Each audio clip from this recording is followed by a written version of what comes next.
This podcast is a member of the Place to Be Nation family. Visit us at placetobenation.com, the only place to be in your pop culture world.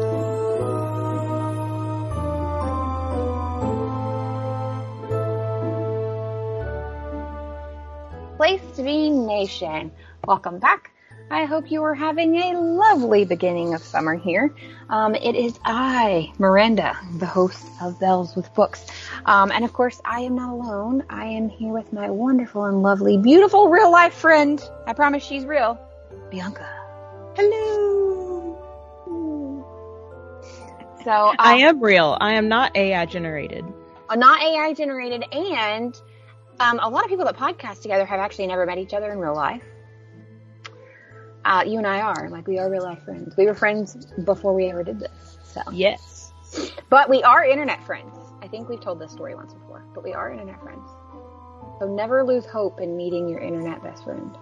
I basically stalked Miranda and was like, hey, we're in a bunch of the same groups together with the same interests. We're going to be friends now. Okay, thanks. And she didn't know I was also doing the same. I was low key, what up?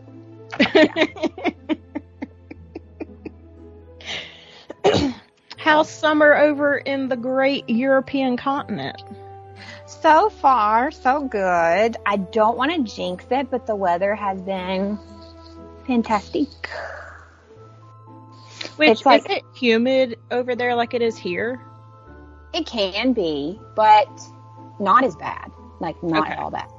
No, that's the first summer I moved to Europe, because when the first summer I lived in Europe, I lived in Slovakia, which is a little bit further east, obviously, than where I am living now in Germany. And I remember when I first got there, people were talking about the heat, and they're like, oh my God, it is so, it gets so hot, blah, blah, blah. And I was like, well, how high does it get? And they told me in Celsius, and I'm getting much better at somebody telling me Celsius and me automatically just knowing what that is in Fahrenheit. But if you're ever curious, Celsius, you double it and add 32, and that's usually what it is in Fahrenheit, or pretty roughly close to. It might be a degree or two off, but it's pretty close. So I had friends that were complaining about the heat, and I looked up and I was like, that's only 90 degrees Fahrenheit. And they were like, yeah. And I was like, oh, no. So I actually have a photo from the last summer I was in the United States of the thermometer in my car, and I showed my friend where it said 107 Fahrenheit, which can happen, pretty common in southern Alabama, northern Florida. Yes. And I showed her that, and she was like, how did you not die? And I was like, so 90 was but I do think I'm getting a little acclimated, because we were out all day one day recently in the sun where it was only 78 degrees outside, okay? There was no shade. It was direct sun for multiple hours, and I was dying. Oh no, Miranda. Yeah, Miranda was dying. I was like, what has happened to me? But it is direct sun. There is much difference in 78 in the shade and 78 in the sun. It's the same thing with 90 in the sun. You roasting. Yeah. But it's been pretty nice. It would be more what I consider spring weather. The hottest it's gotten so far has been 87. Okay. Yeah. It's been cold enough that I'm I have not been to the pool yet. It's already been open for 3 weeks. Oh. It's just not been hot enough for me. I was like, that water gonna be too cold. Meanwhile, we're beach here, beach there, beach everywhere. Oh, everybody here, the Germans are already going to, the lakes and the beaches and stuff, but I don't know how any of them are in the water. But then again, if this is hot to them because of how cold it is, through other parts of the year, I get it. Yeah, that's true. Yeah. Which I will say, we went to the beach, we didn't go on Memorial Day, but we were both... It was that weekend. Yeah, both Sabrina and I were off the Friday before, so we took that Friday and went because we figured the crowds wouldn't be as bad, and we were correct. The crowds were not bad. But I still thought the water was a little too cold. I only got up to mid-calf knee area, and I was like, nope, I'm done. Yeah, I thought it was really it's still funny. getting quite cool at night. Same here. I am chilly at night, but I am, I don't have air conditioning at all. I don't have it. It's It is a thing. Like, people just assume, like, it's not a thing. It is a thing. It's just very expensive. And, like, the way houses are built here, like, for you to go have, like, a unit put on would be, it's hard. You almost have to do individual, like, you've seen them where it's, like, in one room units, like, up on the wall. Yeah, that's what I had in Slovakia. Now, I did have air conditioning there. But here I don't. But I have gotten the fans out, like, I have, like, really big pedestal fans. I have gotten those out, and at night I am getting cold, actually. Like, it's still chilly. So I hope it kind of stays that way, to be honest with you. But. Well, now that we've covered weather news, let's talk about some book news and or some social media stuff that's been going on recently. If you are on Book Talk at all, our fellow audience members, you have probably seen a few TikToks about this. Yeah. Let me just add, though, if you're on Tea Talk, and for those of you that don't know what Tea Talk is, no, it's not about drinking tea, although there is a Tea Talk for that. But if you're on Tea Talk as in spill the tea, you have probably also seen this. There's an author. I'll go ahead and, like, say her name. I think it's been out there enough before. We've had a discussion on the show before where we chose not to name the author because we thought that was just adding to the fire. This time, I think fair game. Say her name. Yeah. Her name is Sarah Stusek. I think that's how you pronounce the last name. I believe you're correct. And she wrote a book called 3 Rivers. Which I do have a question for you on the book. Okay. It is about her life, correct? Because she mentions that in a video we're going to talk about in a second. She's like, yeah, because it's about my life. Do we know? Is it fiction? Is it fiction based on reality? Have we even looked? Like, do we know? I honestly don't know. Okay. I read the little synopsis thing on Goodreads, and it sounded fiction to me, and nothing indicates that it was a biography, so maybe it's a fiction loosely based on her life. Okay. Yeah. It says right here. I'm sorry. I'm dumb. No, it's okay. It says inspired by true life experiences. So, okay. So it's like loosely, it's something is loosely based on, or they took inspiration. Yeah. There you go. Yeah. Okay.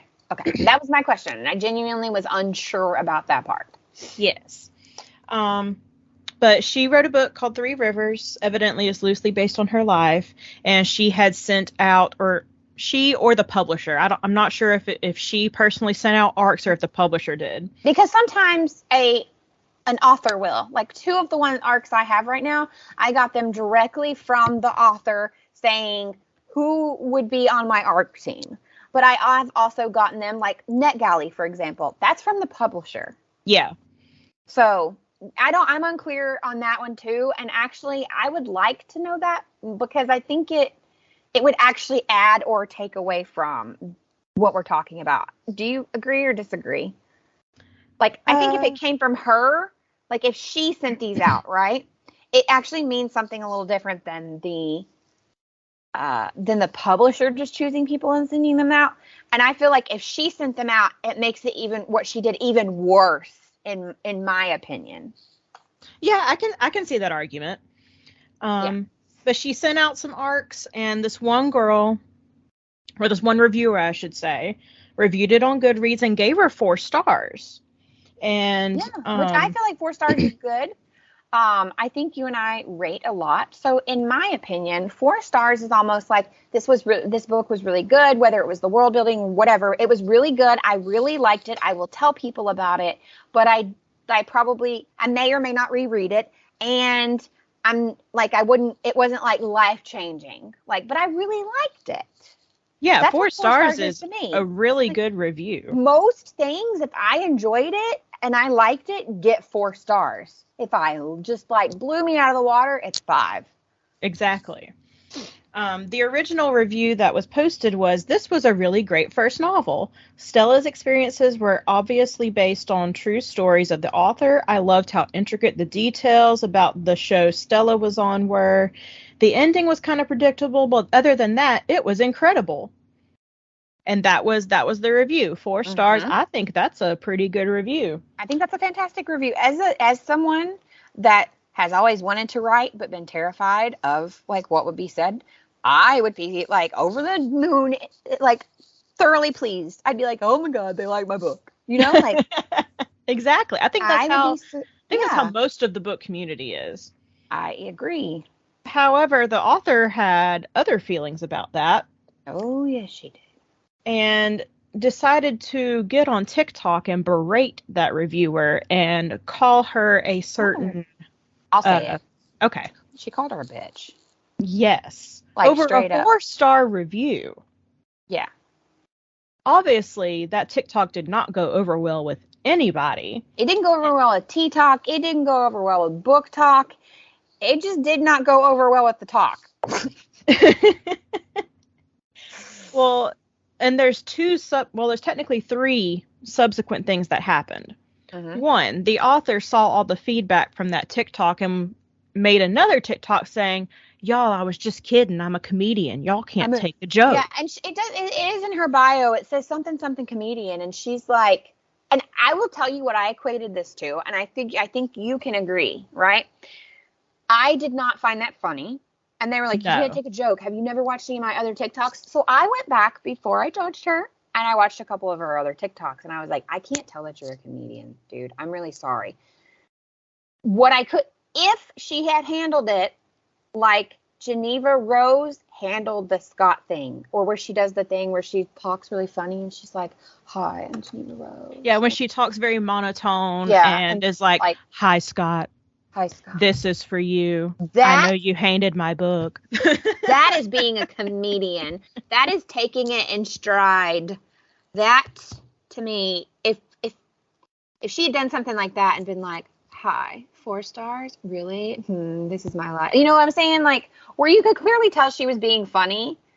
And then she'd be like, well, if you want to rate it 5 stars, read it today. You know what I'm saying? Like, the comedy did not hit. There was no comedy for me. Exactly.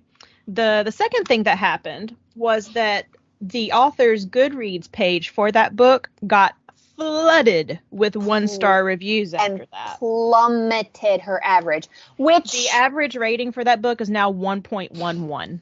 In your opinion, I will ask you this. And I sometimes struggle because I know people will do this to authors. Like, this is a big controversy. This is why a lot of people are like, I don't want to use Goodreads anymore. I mean, it's still a very active platform, right? But a lot of people are like, because you can review a book before it's even come out, and you can because people do get ARCs, and you do want reviews left of your book before it comes out. And I know people sometimes will just not like an author and like rate them rudely. So in that sense, I don't like that you can do that. You know what I'm saying? Like, I don't like that you could just have not read a book and been like, this person sucks, I hate them. But I feel like this time it's karma. It was very much karma. It was very much called for. The third thing that happened is that the publisher then dropped the book. It is no longer being published. I think because they don't want anything to do with that author. I have a screenshot of a conversation, actually, that I thought I had kept from a publisher. I think I did not. But I do have a screenshot of something that came up in another book group I am in because of this current situation, where she did this. So I think it's funny that it's now making other authors are now worried. And I'm like, but you shouldn't worry. You're not calling reviewers like bad names. So it brings up the whole question, and I think we've asked this question before, about readers being in reviewer spaces, right? Wait, do you mean authors in reviewer spaces? Sorry, excuse me, that's what I meant. Authors being, I had a reason I had the word readers in there. What I meant is authors being in reviewer spaces. And I know we talked about this back, I think maybe in episode like 3 or 4 of the pod. And I think I remember, because I know I feel this way, so I think I said this then, it was that I was conflicted originally, but I think this is an isolated event. But it's bringing up this conversation in general, all across Book Talk. And I still stand by what I said then of, I don't think that reader or authors should necessarily not be in reviewer spaces, because a lot of times authors were major readers and are still major readers before they became an author. But I think in this instance, she should not be in the reviewer space, because clearly she was given an excellent review and can't handle it. What happens when you get a 1-star review that's like, I hated this book? Well, and I think Victoria Aveyard, she also made a TikTok about authors being in review spaces. Mm-hmm. And I liked her perspective. It wasn't that authors shouldn't be reviewing books. It's that authors need to stay out of their own reviews, especially if they can't handle the heat. Mm-hmm. And I completely agree with that, because even Colleen Hoover has spoken about this. She has. Several years ago, she actually mentioned like how she doesn't, she no longer really reads reviews unless she like really needs to for some weird reason, but like she doesn't read them. Like, no, because everyone is hardwired to just take in the negative no matter what good is out there. You're going to get the critiques and you're just going to internalize it, and what you do with it could be positive or negative. I know I would take it negatively. Yeah. I do like what Victoria Aveyard said, though, in regards to, like, unless you're invited to that space. Yes. And a prime example would be, like, when you and I read a book and we post it, like, on our Instagram, we'll say, like, currently reading. And I know a lot of times when you post it or whatever, we'll tag the author. And that is inviting them into our space. And I'm okay with that. But I'm actually, like, I don't know that I'm against, even if we didn't invite them seeing that we read our book and like sharing it or saying thank you or something like that. But that's what she meant by being invited. Like, if you're tagged in a review, if you're emailed directly like Scott did to Geneva, that is being invited into the space. I feel like at this point, Miss Geneva Rose, we should just be like your spokespersons. So, I mean, shout out Geneva, Colleen, Geneva, you know. There's a couple of you. This episode, Victoria Aveyard. Yeah. Come on, we got it. But I agree with her. I think. Oh my God, bug! Ha! Are you okay? Well, I didn't make any weird noises, which I apologize for last time. But yeah, there was a bug and it had to go. Whew. Mm-hmm. No air conditioning means windows and doors are open a lot. I love this podcast. Okay, it's gone. We gone. Okay, good. Yay. We're good. I apologize, dear bug, but you had to go. Anyway, so like it's just, and I think it's crazy, by the way, that this has spilled so far. Like, her behavior has caused this to show up on TikTok. I think it's crazy that, like, for real published, well-established authors are now speaking about this. Because it wasn't just Victoria Aveyard. I saw other authors, too. She's just the one that stuck out to me. Well, and what I was saying earlier, this got brought up. There's an author I'm not super familiar with, but someone tagged me in this. And this is an indie author that she publishes her books via Kindle. So, like, Kindle Unlimited, things like that. And I don't know if you know this, but readers and reviewers over on Kindle can report errors in your book when you self-publish like that. Oh, and nice. And the bad thing is, if you get so many errors reported, your book can be removed or flagged, right? So what is happening in the same space is some of these nasty reviewers. Like, on the other hand, we had a great reviewer here. On the opposite end is you have, like, nasty people that are causing, like, they're sending in flags for whatever reason. It could be they didn't like the book, they thought the grammar was this, or they didn't understand, like, why the author would go that direction. I've never done this, by the way. I think it's dumb. I would not do that. Like, whatever. Like, review the book on Goodreads and say, there was some spelling and punctuation that bothered me, but overall good book, or whatever. Yeah. But this book is called 101 Ways to Die by R.J. Blaine. I don't know anything about it, so if you read it and you don't like it, I apologize. But her book is being audited by Amazon because of a not great. Now, this book's publication date just happened. It was June 1st, and she's already being audited as of June 2nd. And what made me tie it to the case we're speaking of is because one of the commenters, who I will not say their name, but one of the commenters to this on Facebook said, my only suggestion is, even if the reader seems to be in the wrong in this case, you need to be careful how you talk about them. The way you write about this incident right now as a reader talking how they should step up to bat isn't very professional. Remember, as an author, you're considered a small business. It's best to move on from the incident. The problem is, because her book has been flagged, I don't know, because I was reading another comment that said, the problem with this is it took me forever to read through another series.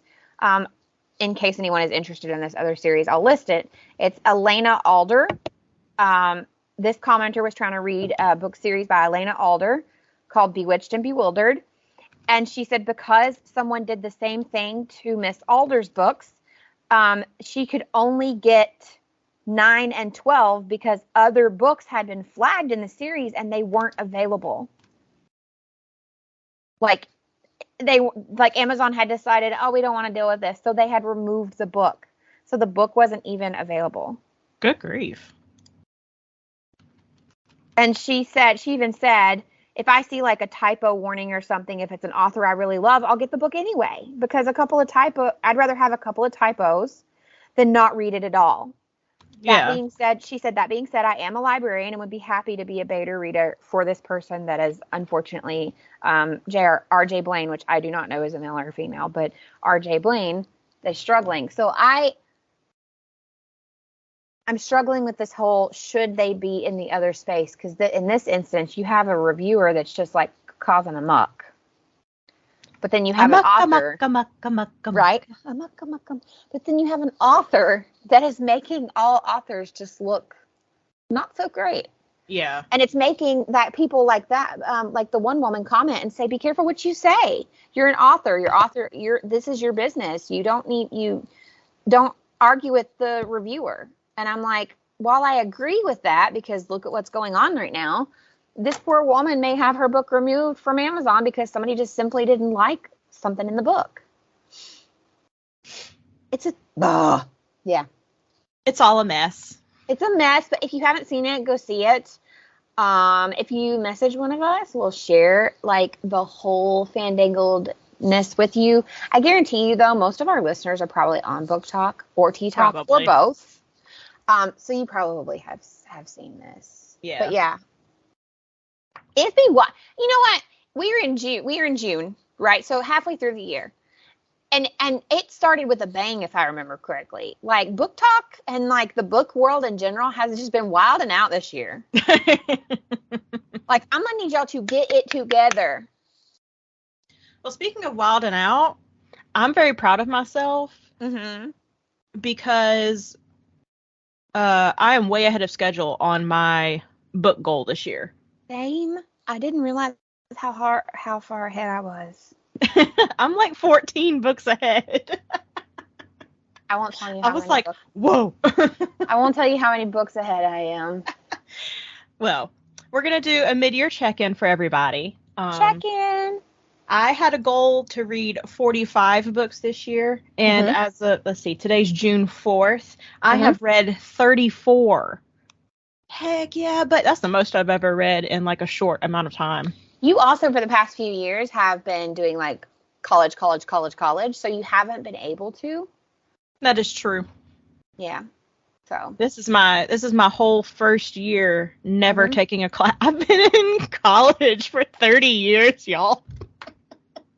I've been in school for 30 years. Well, no, you start school when you're 5, so. I started at 3, actually. Oh, you went ahead and went to like preschool, daycare kind of school? Okay. Yeah. Gee. So, math. It hasn't been quite 30 years, but. Yeah. Well, how are you doing, Miranda? I'm actually doing very well. The problem with doing very well reading like I have this year is everybody keeps talking about books. I mean, talking about like TV shows and movies. And I'm like, sorry, haven't seen it. Don't know her. Like, I have been like pouring my love of reading deep. Like, I've been, like, pouring into it this year. And it's filling my soul. And I'm actually trying something new this year. You'll be proud of me. I'm trying something called DNF. It's hard for me. This is very hard for me. Le gasp. Yeah, right? This is hard for me. If you're new here, I've only ever DNF'd like 2 books in my entire life because I have this completionist syndrome. Same. I do it with video games too. They're like, oh, you only need 2 more achievements. I'm like, challenge accepted. So I'm very proud of myself. I have one book that technically I can't label it a DNF yet, but I'm struggling with it. So I have set it to the side to see if maybe I'm just not in it right now. Yeah, I get that. Because that has also happened too, where I'm just not in that book. Yeah. So, my goal was 60. I'm at 55. Ooh, you're going to blow the 60 out of the water. I kind of hope so, because I've been saving a €2 coin goes in a jar every time I finish a book. Oh, you're going to have a shopping spree at the end of the year. Well, originally my plan was to buy more books with it, but then, like, I only have so much space in my house. So I'm like, do I treat myself with more books, or maybe do I could also just buy them on my Kindle or on audio, but yeah. So I'm at 55. So with that being said, quick check-in. Give me your, at the moment, now with the caveat that this could change. At the moment, what are your top 3 books? And do you have any that have been fail? Shouldn't have done that. Yeah. Let's see, top 3. I'll say The Silent Patient by Alex Michaelides. I think that's how you pronounce his last name. I don't remember. I'm scrolling through my Goodread list. Yeah, I've got mine up too because I'm trying to decide. I really enjoyed the last book I read, which I'll talk about in our recent reads section. The Last Mrs. Parrish by Liv Constantine. Okay. And, of course, Red Queen by Victoria Aveyard. It's always going to be my number one. We reread that. we reread that for, yeah. If I had to choose one that was just kind of it was Before the Coffee Gets Cold by, I am so sorry to... We've talked about this one because I almost bought this one as well. It's Toshikazu Kawaguchi. Yeah, something like that. That's as good as it's going to get. I am very sorry. But that one was just kind of for me. It wasn't what I thought it was going to be. Maybe if I had understood more, I would have been better with it. But it wasn't what I wanted out of the book.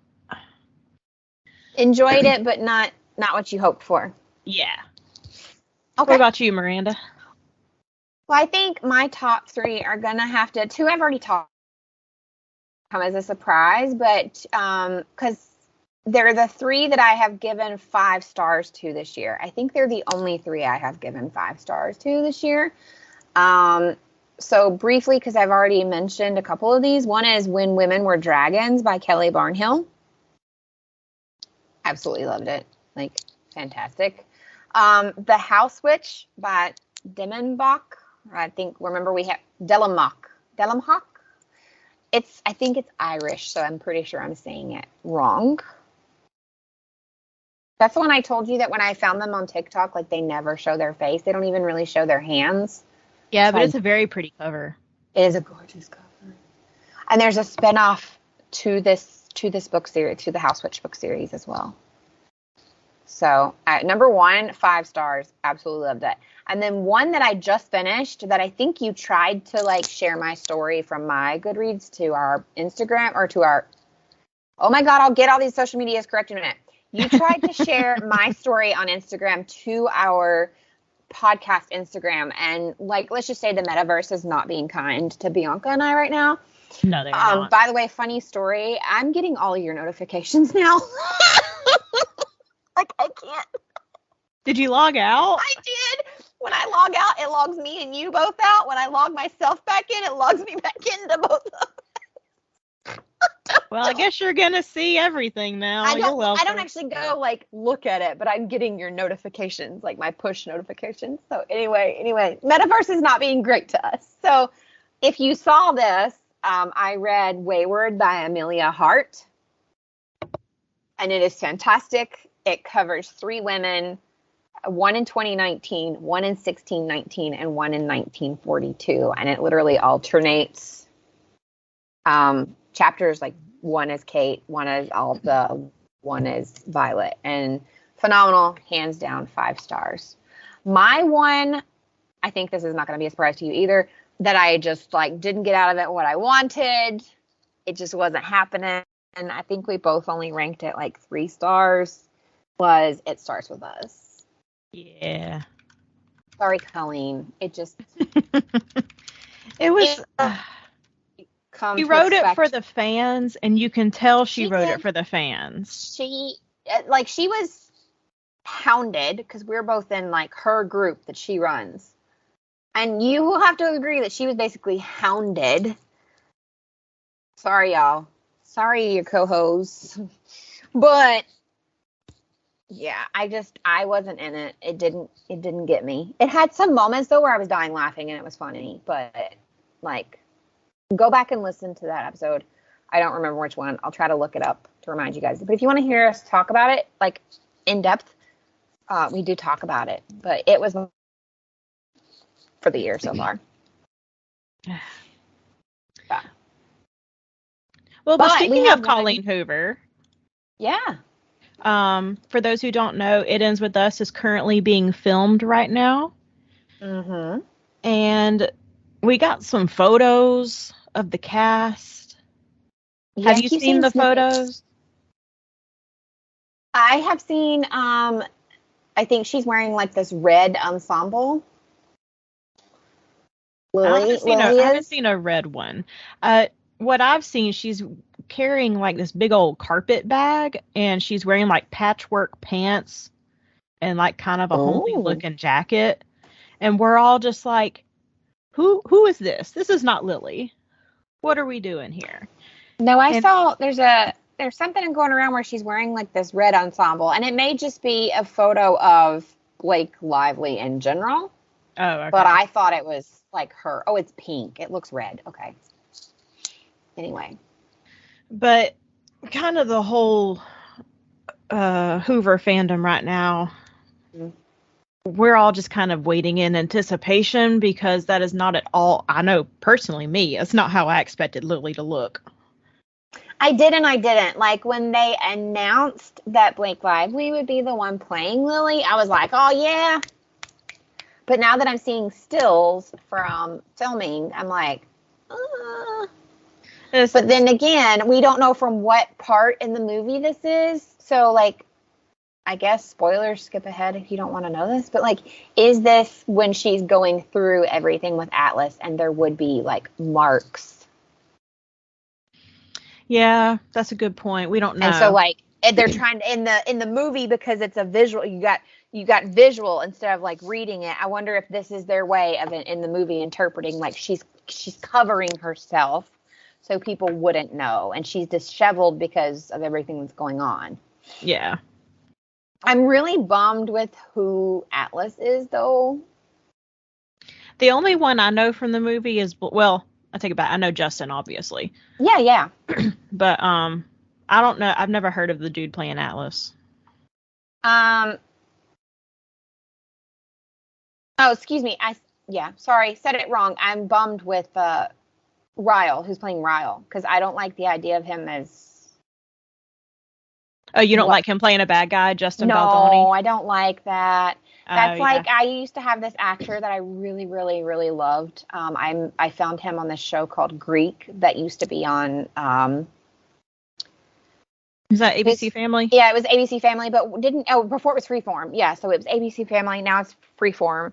And it was called Greek, and I loved this actor. And then a few years after Greek ended, he was on the Lifetime movie. He was the Craigslist killer. Huh.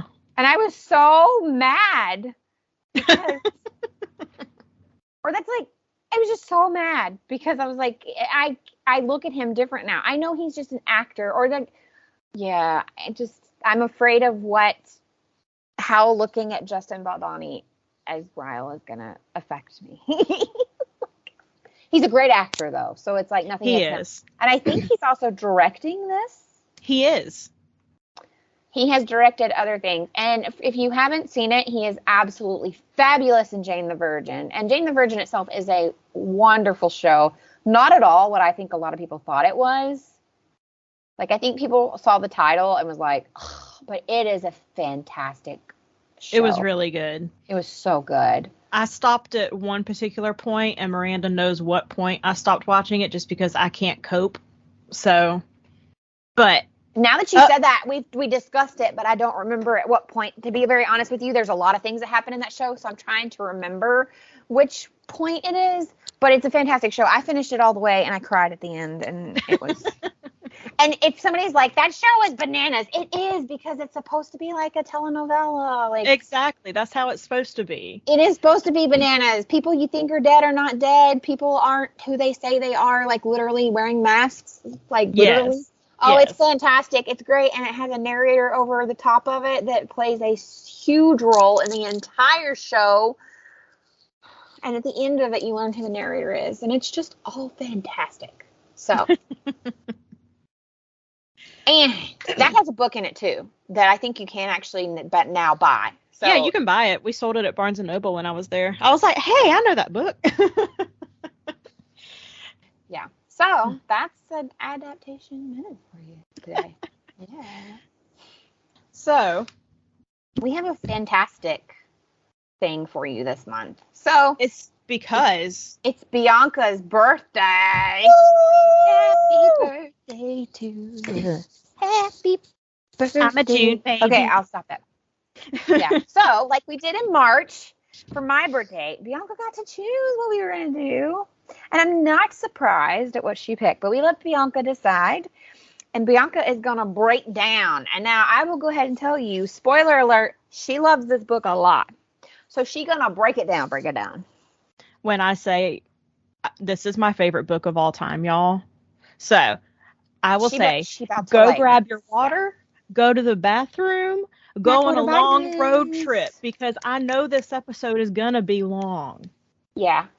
Yeah. So it's going to be long, prepared. but if you haven't read the book yet either, and you do not want spoilers, we take no offense to you stopping right here and coming back after you have read The Red Queen by Victoria Aveyard. And I'm going to be referencing my collector's edition. I have like 3 editions of this book, y'all. How is the collector's edition different from like the regular one that anyone would pick up? So is it just the design, or? The regular edition has a light blue, almost silvery color with a crown on it. Mm-hmm. And it's got like the tagline and everything on the front. My special collector's edition is all red. Every inch of even the pages, like it's sprayed red. Oh, it's the sprayed edges. But it has no additional like content or anything, I guess. Well, it has drawings. What's the fancy word for drawings? Illustrations. I was like, drawings? It has illustrations throughout the book that are very beautifully done. It was a limited run at Barnes & Noble. Of course, I had to go pick it up. And actually, Loot Crate just put out their own special edition of the whole series. I'm pretty sure it got shut down. I'm pretty sure it was Loot. Maybe it's not Loot Crate. Loot Crate is usually a gamer, like pop culture crate. Let me look up. Red Queen. Yeah, it's right here. Oh, Lit Crate. Sorry. I was gonna say. I used to get Loot Crate. I thought they. It's Lit Joy Crate. There we go. Oh yeah, that one. Yeah. There's a lot of book boxes out there now, by the way. Yes, there are. But so yeah, that's what makes this one special. So if I reference a page number or anything, that's going to be the page number from my collector's edition. I personally just like this edition better because I like looking at the illustrations. They're very well done. Mm-hmm. And like I said, it's all red, so it puts me in the moment. And I will say, I chose to do the audio book Ooh, for nice. this because I don't know, I can get a lot done and I retain a lot of information. I will always hype up audiobooks. And also, June is audiobook month. Yay! So Bianca read, she will tell you like pages possibly. And I got my audiobook. And we're going to just like break it down. So a quick little rundown on Red Queen. I'll always say that if you are a fan of the X-Men mixed with dystopian fiction, you're going to love Red Queen. I would also say if you're a fan of like any of those YA kind of dystopian, like there's a whole bunch of them, like Cinder, a bunch of them that you and I also like. Yes. That you're going to be a fan of. Like if you liked Singer, if you like Hunger Games, if you liked, oh God, what was those others called? And I've read them. By Veronica Roth, Divergent series, any of those. If you like that kind of thing, this is definitely for you as well. But the premise is that this takes place kind of in future Earth. Mm-hmm. And the human race has kind of split up into two different things. We have silver bloods and red bloods. And it's literal. Yes. The silver bloods literally have silver blood. They also have powers. Mm-hmm. And I say it's like X-Men because there's literally any single power you can think of. Like the most off-the-wall thing, these people have those powers. Mm-hmm. And they're kind of like the ruling class, and the red bloods are, for lack of a better word, enslaved to the silvers. Yeah, because it's not that they're actual slaves, but it's more like, well, you have nothing else to do with your life. They literally control they control everything from the economy to wars to they even have like their king is a silver king. Like they talk about getting ration papers for electricity. Yes. Like that's how bad it is. But so the book opens in chapter 1. It's told in first person. We don't know the character's name just yet in chapter 1. We don't learn it till chapter 2. But it opens in a hot and humid marketplace. She is pickpocketing in this marketplace. All of her brothers have been sent off to war, which they call conscription. And that happens when you turn 18. Everyone serves in the war. Which is, conscription is a real thing. We just haven't had it in a very long time.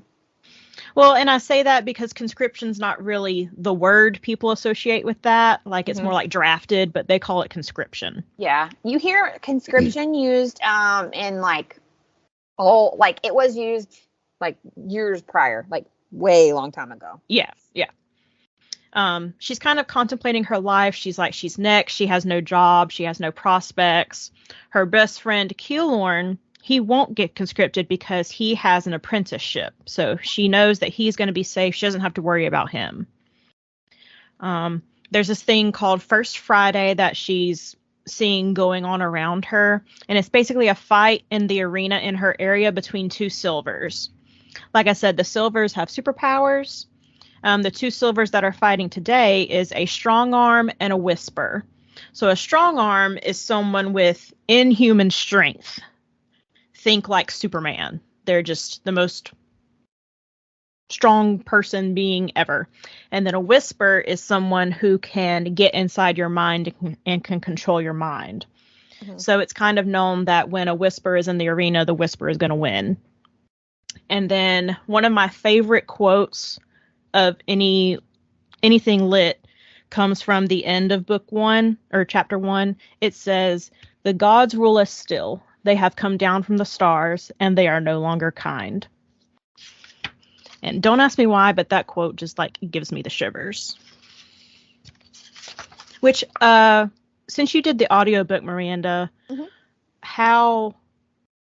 was it a male or female author? Narrator. It's a female. Hang on, I can tell you her name. She's actually narrated a bunch of stuff. I really enjoyed her. I thought she did a fantastic job. Let's see.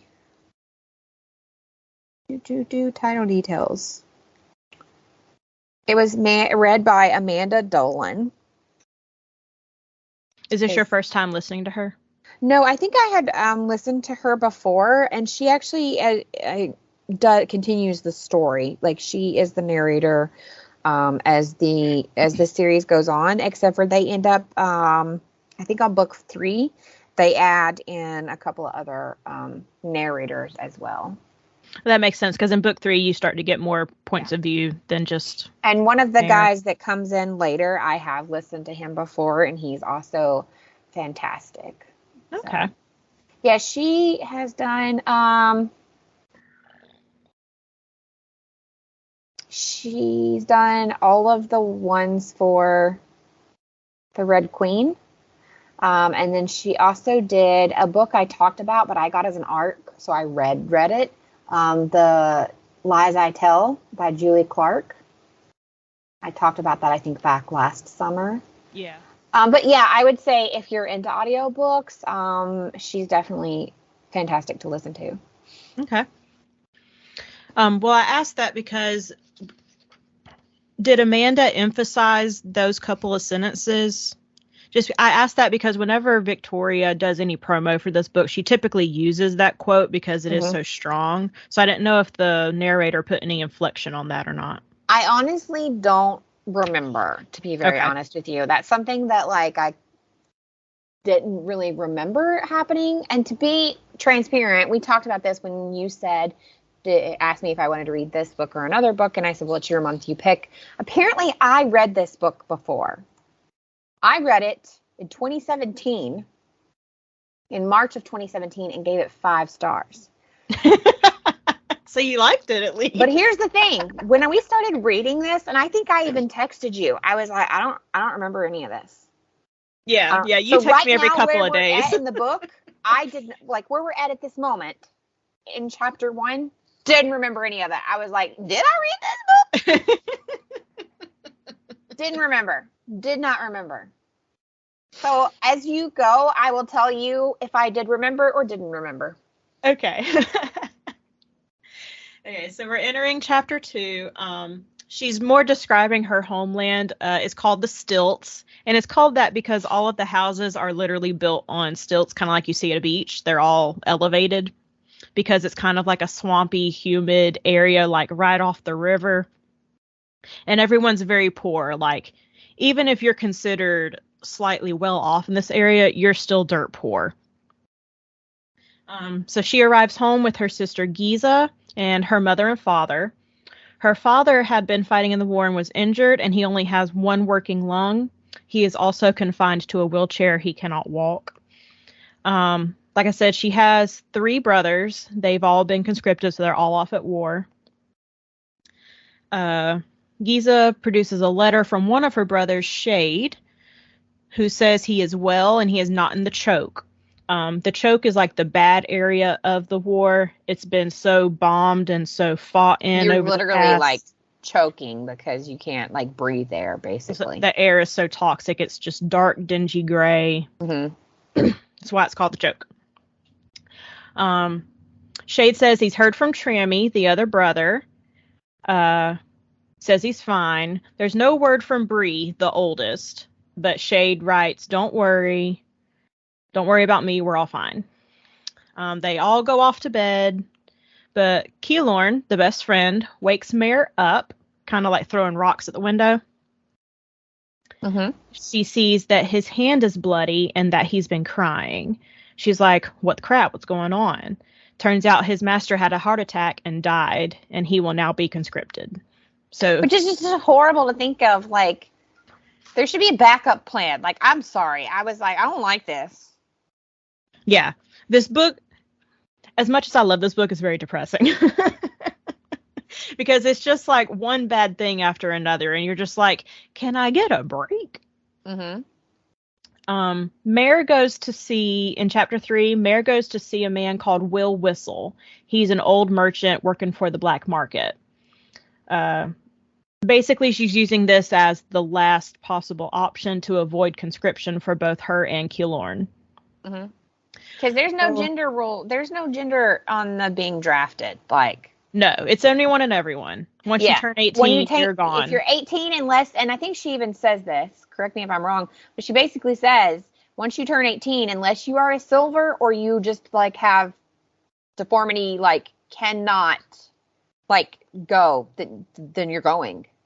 Well, or unless you have a job lined up, like if you're an apprentice. Right. Yeah. So basically, if you're not doing something productive for the silvers, you're going to go fight for the silvers. Mm-hmm.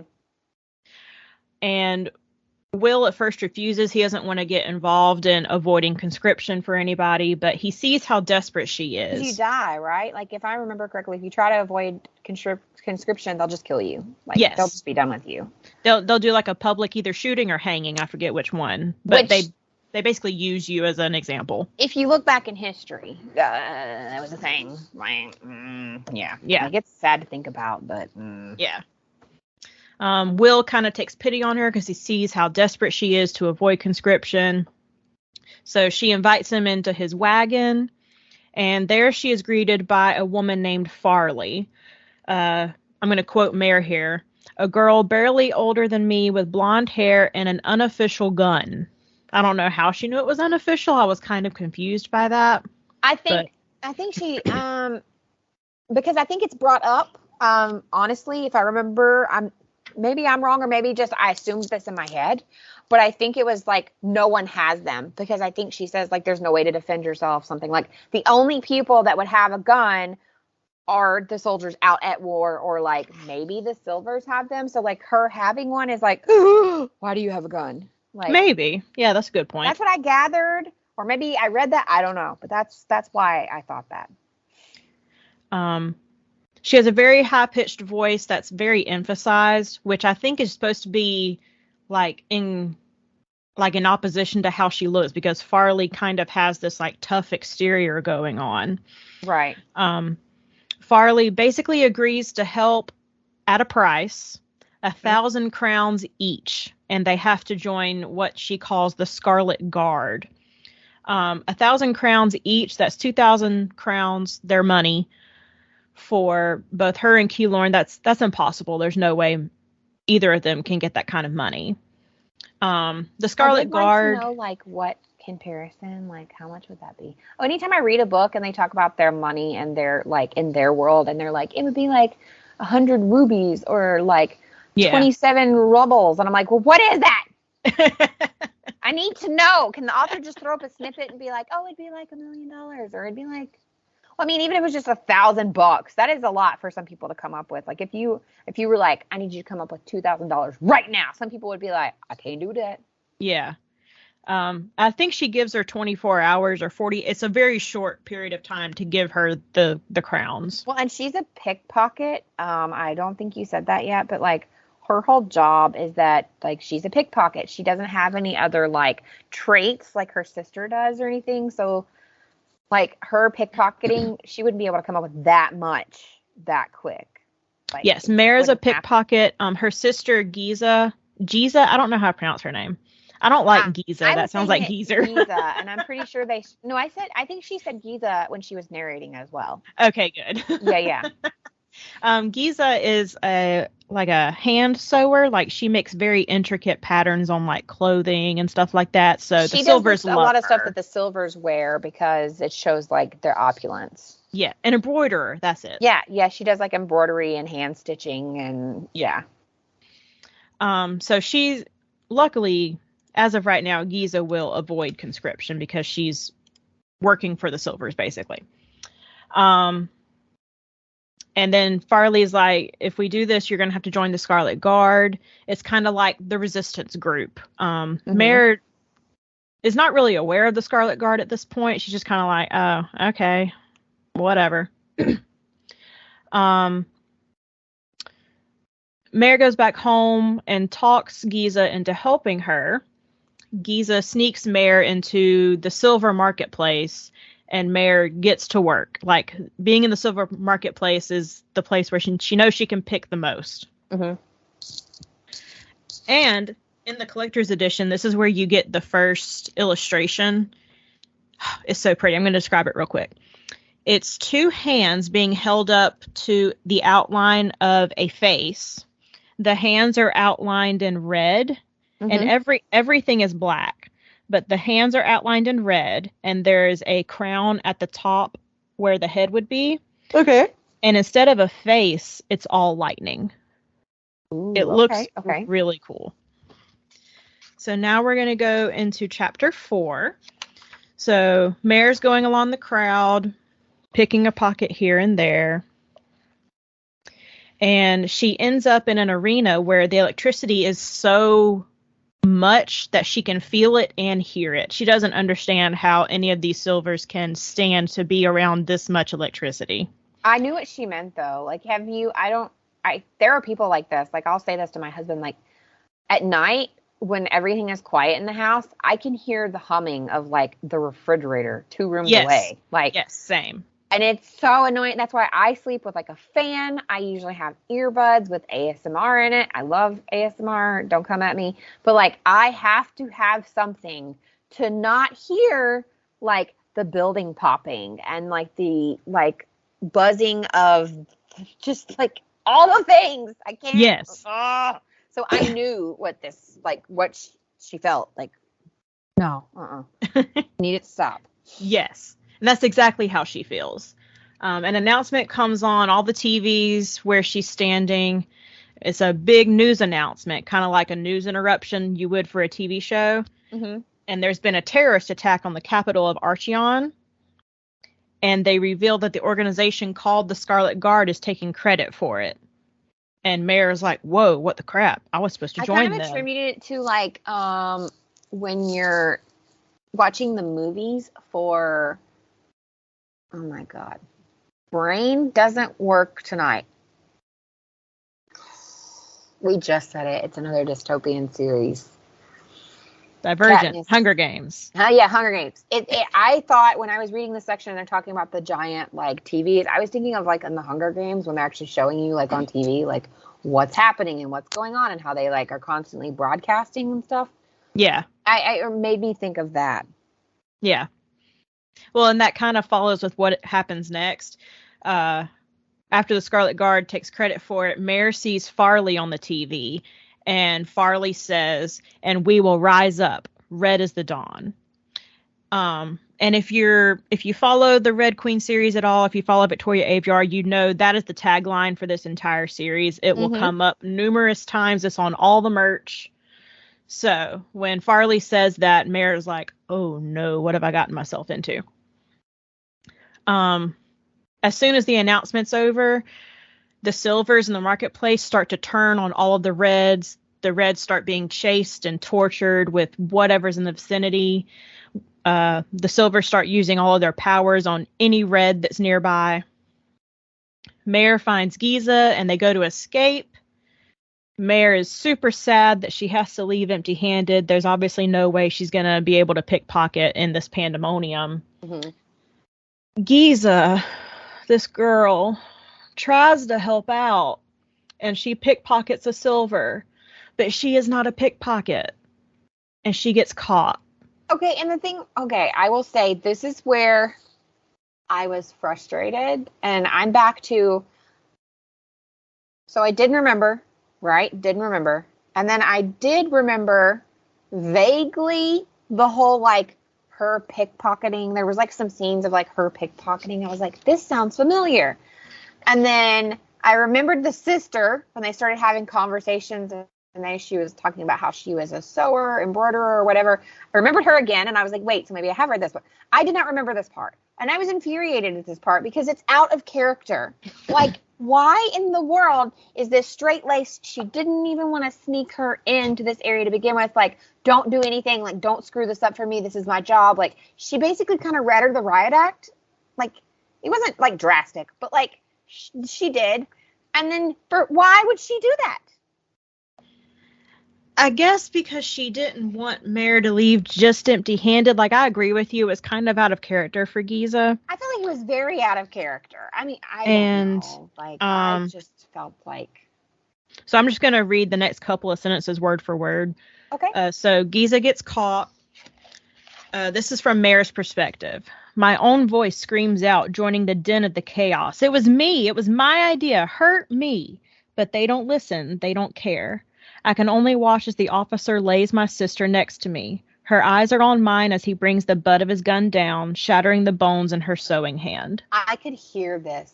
Like when I was, and I don't mean like they did it in the audiobook, but like as she says that, I can hear like the smack crack.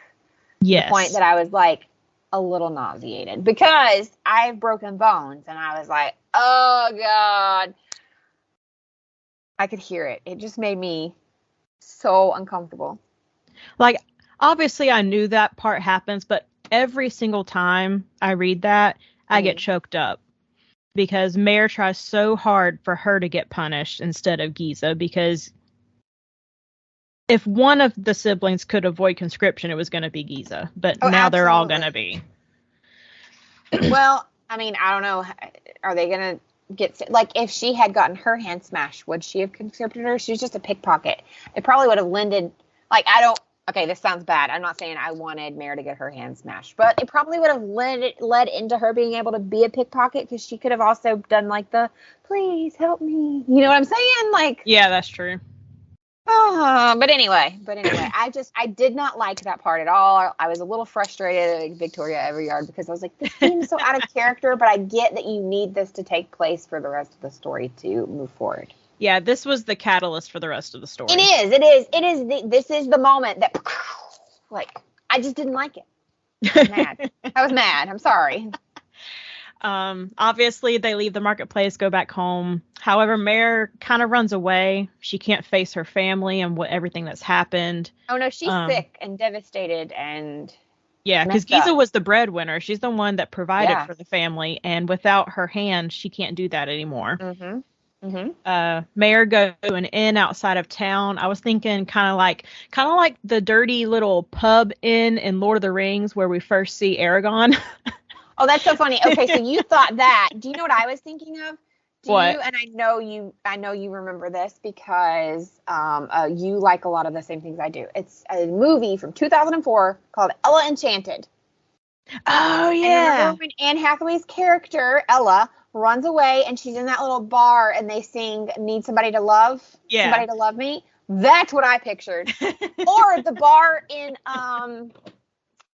Shrek, where the ugly stepsister works. Yes, that's perfect. Yeah. That's what I had in my head. So she goes to this inn. She's pickpocketing everyone that comes in and out. She's doing it very successfully. Until this one person. Yeah. She says she's doing it for hours and hours on end. Like she's never done it this much before. Right.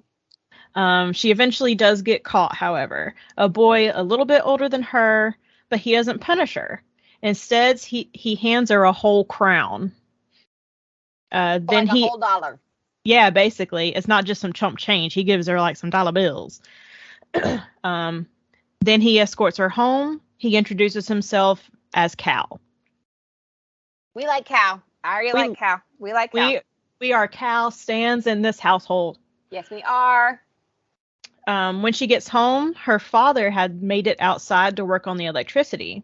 The box outside their house was messing up. This is what he basically kind of tells her, like, no, dear, because her dad's wheelchair, right? Yeah. So he basically tells her, like, yeah, the electricity doesn't work right, but what I do is I sneak out here and I know how to turn it back on. Like, it's almost like if you were in a family where your electricity ever got shut off, like, and your parent knew how to, like, turn it back on without. Like, yeah. That's what he was doing, and he basically admits to her, like, no, you didn't know this about me, but I know how to get things done. Like, yeah. It's kind of a cute little moment, too. Well, and Mare feels a certain draw to one of the wires that are sticking out, and she just, like, touches it, and it starts to work. So, it's just weird things going on. Mare goes to bed, and she and Giza share a bed up in, like, this loft thing, and she sees that Giza's broken hand is elevated in her sleep, and she's not really sleeping well, like, it's kind of a fitful sleep. And then Mare reminisces about Shade and rereads his letter, and she notices a phrase in the letter that she hadn't read before. He used the phrase, red as the dawn. And she's like, could my brother be part of the Scarlet Guard? Like, why would he use that phrase? It kind of throws her off a little bit. Is it this when she remembers, when she thinks of that? Because I didn't think it was until later that she was like, wait a second. No, that was her first. Oh, it's another letter that comes later. Never mind. Yeah. Sorry. No, that was her first, like, little inkling to it. Mm-hmm. So if you're following along, we are now entering chapter 6. The house is awakened really early the next morning by a search from the guards.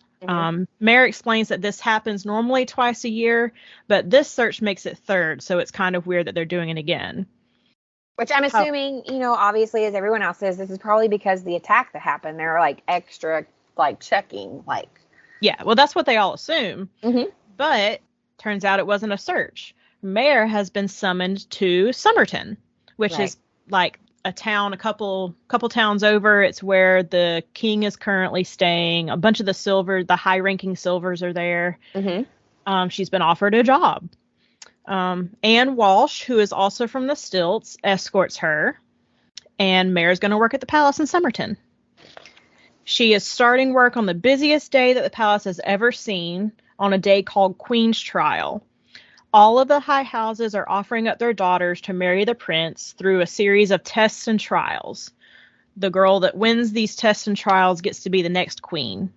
And this so made me think of the Selection series. Yes, very much so. Which I was like, I forgot about that series. Yes. Fantastic series. So, Mayor is starting to serve the Silvers at Queen's Trial, and the royal family finally makes an appearance. King Tiberius introduces his wife and 2 sons, one of which looks very familiar. And she's like, wait, I know him. Dun, dun, dun. It's Cal. We're all screaming.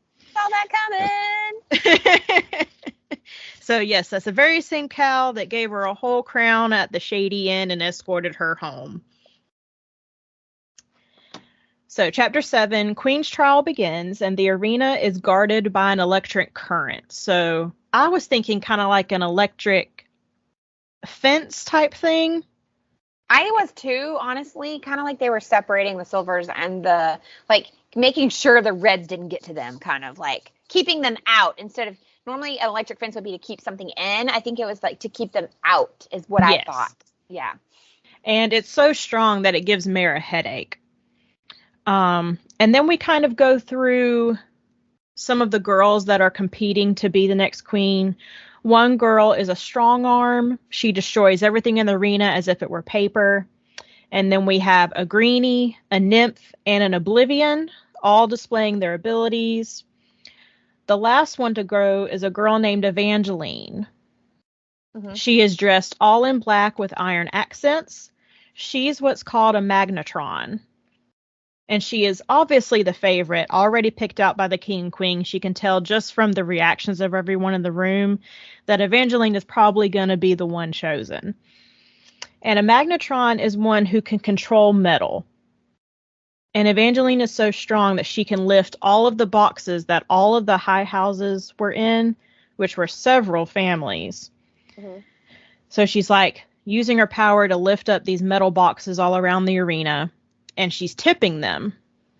This is when Mare tumbles over the side of one she was serving in, and she prepares to meet the electric fence and her death. She's like just kind of accepting her fate at this point. However, she doesn't die.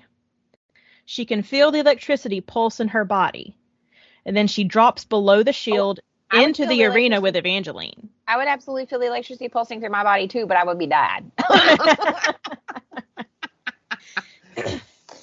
So once she drops into the arena with Evangeline, Evangeline is like, what are you doing here? She's super scared and she sends a flurry of metal shards directly toward Mare. However, Mare then sends a jet of lightning towards Evangeline, something she didn't realize she could do. The king then orders the sentinels after her, and Mare runs. The sentinels are like his own personal bodyguards, like they're the best of the best. Mare runs through the castle, and eventually Cal grabs her and suffocates her with smoke, and she goes unconscious. And at that moment, boys and girls, did you realize? Wait a second. She's a mutant too. Because, like I said, only silvers have powers. So how does Mare, a red, supposed to have powers? This is correct. How can she be controlling electricity like this? Right. We're in chapter 8. Mare wakes up super groggy in a cell, and the queen is staring her down. Well, yeah. I mean, if I were the queen as a silver, wouldn't you be like, this undermines everything I like preach and law over? Like, what is going on? Yeah. Her name is Queen Alara, and she has been going through Mare's memories. She's another. She's not a whisper. What do they call her? Intrusive. Oh shit. Oh, maybe she is a whisper. Just kidding. But that is intrusive. I do not give anyone permission to just go through my memories. Like, just imagine having your brain invaded at any time. Listen, no, because have you met me? My brain is already invaded 24/7 by my own self. That I don't need some witchy woo-woo woman coming up in here and invading it even more. Like, get your mutant hands off of me. No. But Queen Alara is very, I won't say threatening, but she's what I would call a true Slytherin. And she's very commanding. Yes. Which you would want to be. And that was a good attribute for a queen, honestly. But she's a little, I don't know. We'll get there. Just keep going. Yeah. Queen Alara tells her the only reason that Mare is not dead is because she performed her, quote, tricks in front of the most powerful people in the country. And then she leaves Mare all alone down in the basement in her cell. I was going to crack a joke, but it's not appropriate. Well, now you have to say it. Okay, so I'll do it without doing it because I also don't want to be. So basically, boys and girls, if you do something publicly enough, nothing will happen to you because somebody might not want to be called out for what happened to you. We're not talking about any recent events in American history right now. Not at all. Or events, just period. Like, not period. That's how, like, I'm just saying, based on history, if you are visible enough, you is safe. No, please don't go try anything, guys. Like, seriously, don't.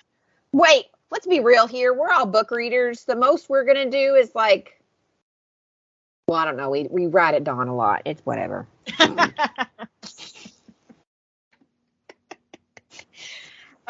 But Mare is, anyway.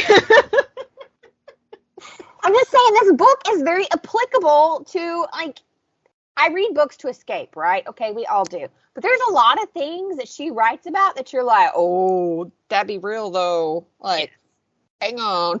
Like. So, Alara leaves Mare in that cell, and before the page break, Mare is thinking to herself, what's happening to me? What am I? And that's kind of what everyone's wondering right now. I would be doing the same, too, though. Like, if I woke up with powers, I would also be really questioning a lot of things. Because I know as the reader, I was immediately questioning things like, well, is she her parents' child? What bombshell is about to be dropped? Because, you know, that happens a lot in dystopian books where, like, the girl finds out she has powers or some special something, and it turns out like, oh, well, actually, we adopted you because we couldn't have children. And you're like, so that's where my mind was going at this point. Yeah, same. The first time I read it, I was like, she doesn't belong to her parents. She's not a true born red. Well, and she even says she looks different. Like, Giza has, like, blonde flowing hair, if I remember correctly. Yes. And she's just, like, very, like, beautiful. Like, people notice her when she walks through the village. And, like, that's why Mira is such a good pickpocket, is because it's the trope. We've talked about this before, how I kind of hate this, like, I'm not pretty, no one cares for me. But, like, she's kind of described as looking different than the rest of her family. Like, her brothers are all, like, really handsome and, like, Yeah, Mare is kind of, for lack of a better word, homely. She's very, very tan with very scraggly brown hair. And the ends of her hair are actually starting to go gray, even though she's only 17. She's the people in her village are described as being... with a tan. Yeah, basically. So, a guard eventually comes down and escorts Mare to a huge room where the king and his family are waiting. Mare is kind of preparing herself to just die at this point. However, this is not... Yeah, I would have been dead a long time ago. However, this is not her end. This is a new beginning. She will be kept at the palace and studied. After all, how can a red have silver powers? I think I'd rather die. I mean, that's how you really feel, Miranda. I mean, honestly, do you want to be studied? Like, it just sounds so not for me. It sounds very inhuman. It does. I almost said intrusive, but that's already happened. This does sound very inhumane. No, that's how I feel. They inform her that her new name will be Lady Titanos, a long-lost daughter of a very prominent general who died in the war, and she was rescued by a red family. She will also marry the younger Prince Maven. In exchange, Mare gets the king to agree to give her family a generous allowance, bring her brothers home from the war, and Keylorn won't be conscripted. And I love her ability at this point to be like, you know what? You want to do this? Fine. Guess what? I have some requests. I'll do exactly what you want, but you're going to give me a few things. This is going to be a bargain. Well, Mare is also a very quick thinker, and she realizes that even what are they going to say? No, and then kill her? She realizes she has some leverage here. Right. This is also where in chapter 9 we get another illustration. It is a red and black gradient background. I'm assuming it's supposed to be Mare in a silver cage. And on the top of the cage is a very fleur-de-lis French crown. And I would say I would have you share some of these on our Instagram, but I feel like any more than maybe one, we're pushing the limit of what you're allowed to openly share. Yeah, copyright might be what you doing, girl? Excuse me, what you doing over there with our 40? We don't have a whole lot of followers, but I'm still saying So maybe we'll share one or snippet or something. When the episode comes out or something. So chapter 9. Mare is now getting dressed in a room by 3 red servants. They are applying silver makeup to her face and neck to remove any hint that she has red blood. So obviously, if you have silver blood, you're going to be a very pale person. Well, I think your veins as well, right? So the other thing is when I open my arm, I can actually see the blue veins. And I'm assuming if you have silver blood, your veins would be a different color as well. Yeah. So they're just putting on all this makeup to hide any semblance that she is red at all. Right. She is also now dressed in a purple and silver gown, which are the colors of House Titanos. Every house has different colors, and that's going to be her colors. I actually kind of loved this story that they came up with. And I bought it. At one point, I was I could totally buy this. Yeah, it's a very plausible story. It is extremely plausible because there's no one, like you said, there's no one that can come in and say this is a lie other than the people that created the story. Yeah. Her new full name is now Lady Marina Titanos, but she can obviously still go by Mare because Mare could be short for Marina. Cal also comes to her room to apologize for basically everything, and he encourages her to do as she's told in order to survive. He also flexes a contraption on his wrist that allows him to better control fire. He is what's known as a burner, so he can control fire. She is then escorted to another huge ballroom by Lucas. He's the same jailer as before, and he's kind of going to be her escort throughout the story. I like Lucas. Lucas was so good to her. He is very kind. He treats her like an equal. Like, even though he obviously knows that she's not Silver, he's still very kind to her and treats her just like he would anybody else. Right. Queen Ilara joins them, and using her whisper abilities, has a silent conversation with Mare. Which I like this. I would love to have private conversations with people with a whisper ability. She also re-emphasizes the nickname that she gave Mare as the Little Lightning Girl. And that nickname is going to be throughout the whole entire series, not just the book, but the entire series. The thing I don't like, though, is it's derogatory. Yes.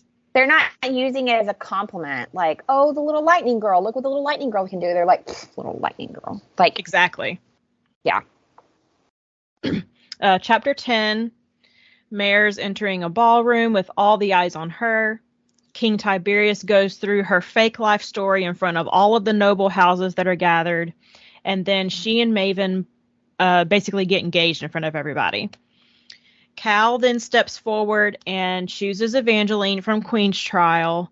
Evangeline takes her place beside Mare and kind of threatens Mare, twisting her own bracelet into thorns and kind of poking Mare, letting her know that she is still the most powerful out of all of them.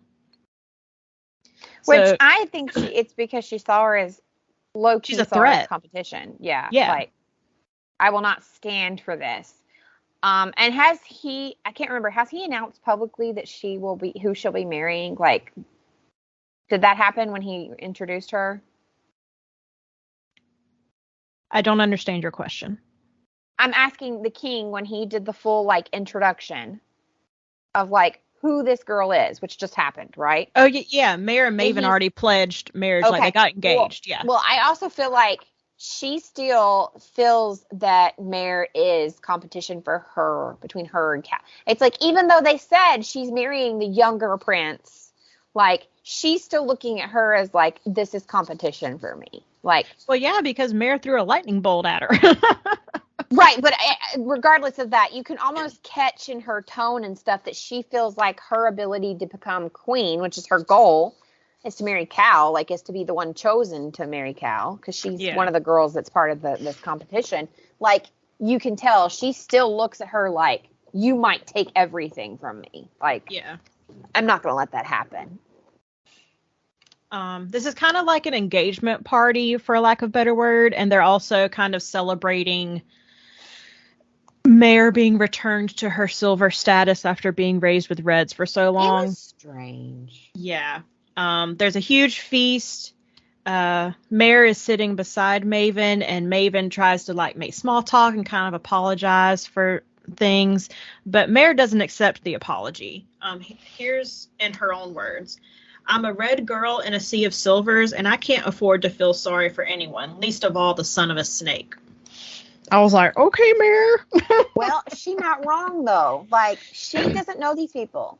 She literally met Cal, like, 3 days ago. I don't know, maybe a little bit longer, because she'd been down in that, like, you know, they locked her up. I don't know. They didn't really say how many days. No, this is all a day. This is within a day. Was it in a day? Okay, so she just met Cal, like, 2 days ago then, right? Yeah. Like, a day ago. So she doesn't know this kid. She's never seen him before in her life. And he's over here trying to convince her, like, no, but I'm a good guy. Yeah. Listen, I met you 2.5 seconds ago. I don't know you. You know, like, I can't blame her. So we're now in chapter 11. The party is kind of dispersing.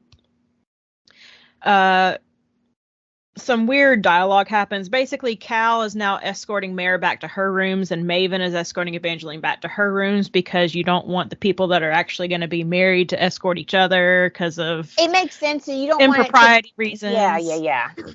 So, Mare and Cal are talking, and Mare tells Cal that she can feel the cameras in her room. And Cal's like, girl, what are you talking about? There are no cameras in your room. Mare emphasizes that she can feel them.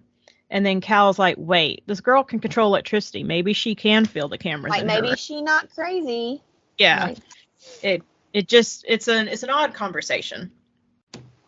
The next chapter, Mare wakes up the next morning to a schedule written on her table. It's a very detailed schedule. She's going to start what's called protocol with Lady Blonos. I imagine this to be like... it's like princess lessons. Yeah, princess lessons or like etiquette school. Yeah. And Lady Blonos is a blood healer. That means she can heal herself. Skin healers can heal others. I heard so much. I want to be a self-healer. I know, right? I could really use that right now.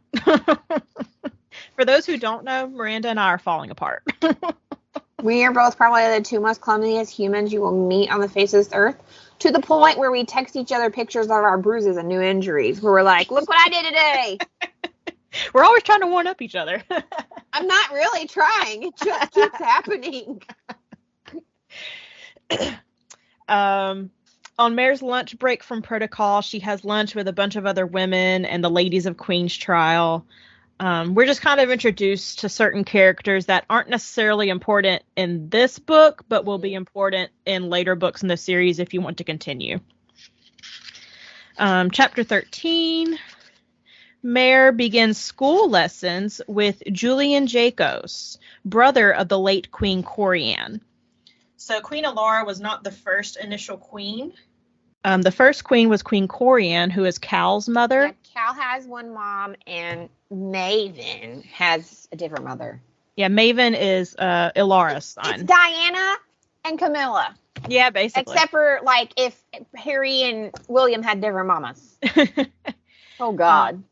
But Julian is nice, intelligent, and sympathetic to the situation that the Reds are in. Mm-hmm. He sees the oppression, and he wants it to change. He also wants to figure out how Mare came to be. Julian then begins training lessons with Mare. He figures out that she actually produces electricity. She doesn't just manipulate it. Nobody else can produce with their abilities. He made me think of, have you ever seen the Merlin TV show where Merlin is a good guy and he's just, like, curious about everything? Yes. Okay, I thought of him. I feel like, obviously older, because the Merlin on the TV show is a young man. But, like, I thought about that just kindly, like, just genuinely intrigued, sort of sorcerer type gentleman. Yeah. Like, very comforting. Well, and I thought it was cool that Julian pointed out that only Mare can actually produce electricity, not just manipulate it. Because, like, Cal, he can't produce fire. He can only manipulate fire if it's already there. That's why he wears the thing on his wrist to produce the fire. Yeah. So now they're both like, huh, cool, okay. Mare is very overwhelmed with the information, and she kind of, like, runs outside. Mm-hmm. Maven finds her and sees she's having a hard time, and they kind of have, like, a nice moment. There's one thing about Mare. She's very blunt. Oh, yeah. And she says it how it is, whether it's not almost like she's very literal. It's not that she doesn't have a filter. It's like she's literal. And yeah. So it's kind of, it's like she has her guard up all the time. So it's hard for her to let anyone in. And even Julian, who's being very nice, she's still kind of blunt and standoffish. Mm-hmm. So in these moments where people are, like, trying to talk to her and have, like, nice moments with her, keep in mind that she still has her guard up. She doesn't let people in easily. Mm-hmm. So in chapter 14, Maven takes Mare to Cal's room and convinces Cal to sneak her out of the palace and take her home to her family for the night. They change clothes and they ride this contraption that Mare has never seen before in her world, but it's something we would call a motorcycle. They arrive at the family house. Everyone is asleep. But Mare wakes everyone up and is like, hey, I'm here. Here's what's going on. She kind of has, like, this pre-planned story in her head. Right. She says she got a job at the palace and will be working there indefinitely, including when they move to Archeon. Well, she has to lie because, I mean, how else do you tell your parents, like, oh, something's wrong with me? Am I your child? Like, Yeah, basically. By the way, you're rich now because I did this. Like, something's messed up with me. They're going to kill me. And keep in mind, part of the agreement was that her brothers would come back from the war, but she sees that one brother is missing, Shade. They tell Mare that he tried to run away and was executed. However, he's the one that we got the letter from at the very beginning. With that phrase, red as the dawn. Mm-hmm. So Mare figures out that he didn't try to run away. He got caught with the Scarlet Guard. Right. She's like, they executed him before I could save him, basically. Yes. She is so overcome with anger in this moment that she lets her ability loose, and she smashes all the light bulbs in the house. Yeah. Well, I mean, because essentially what this means for him in comparison to, like, modern day is he will be marked as, like, if one of our soldiers went AWOL, you're basically dishonorably discharged as a deserter. Like, his name does not get put in, like, they have the book that she talks about, and his name will not go there as someone who served. And if he really was executed, as she's thinking, he also would not get a proper burial, and the family will never get his body back or get to bury him. Exactly. Keylorn sees all this happen outside, and he comes in and shakes Mare out of it. They all question how she has this ability, because obviously they can all see she has an ability now. Mm-hmm. She eventually breaks down and tells them mostly the truth. Yeah. She leaves out a few key points, but enough to where they can understand what's going on. I also think that was to keep them safe, though, if you think about it. Yes, definitely. Sorry, I had to take a swig of water. No, it's okay. But I think that a lot, because, again, how do you explain it? They've all grown up for generations at this point where silvers and reds didn't mingle, and reds never had any sort of power. So. Yeah. When Mare and Cal go to leave, Mare asks for one more stop. She leaves Cal waiting in the woods, and she goes and visits Will Whistle, the man that she initially went to help her avoid conscription. She tells Will she wants to join the Scarlet Guard. She swears allegiance. She's like, I'm doing this. And it's all because of Shade. But I like how she's like, listen, I can do this for you because they took my brother. I won't let them do this to me. I won't let them take the rest of my family. And I'm on the inside now. Like, you got an inside girl. Like, you wanted on the inside? Well, I'm it. I've got it. Yeah. Mare rejoins Cal, and they prepare to ride the cycle back to the palace. However, just as they're about to leave, Keylorn emerges from the woods, begging Mare to stay. She refuses, and Keylorn realizes that she also saved him from conscription. The last thing he says to her is, I'll tell Farley you say hello. And in that moment, Mare realizes Keylorn's already joined Scarlet Guard. There's nothing she can do about it. We also got another illustration in chapter 14. This one is not my favorite. It's a black background with a red crown in the middle, and then there's just white lightning emanating from it. I think I've actually seen that one used on something like, they have like the fairy crate and a bunch of other ones besides the lit crate that you mentioned. And I think I've seen that on like a Instagram or something. Yeah, probably. Because it's a very simple one. It's not very intricate, so that's why it's not one of my favorites. It sounds very familiar, though. Yeah. Chapter 15. Mare awakens to Walsh standing at her bed with a breakfast cart. She also puts a cup in her hand that is full of water instead of tea. There's a message in the bottom of the cup. Midnight. Before she leaves, Walsh mouths to Mare, rise red as the dawn. Well, because Farley told her, like, basically, like, we'll be in touch. Like, I don't remember the words that she used, but she basically says, like, we'll be in touch. Like, we'll think about it. Like, yeah. Yeah.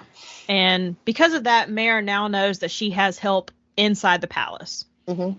Lucas comes to fetch her for now a very full schedule of protocol lessons and now training.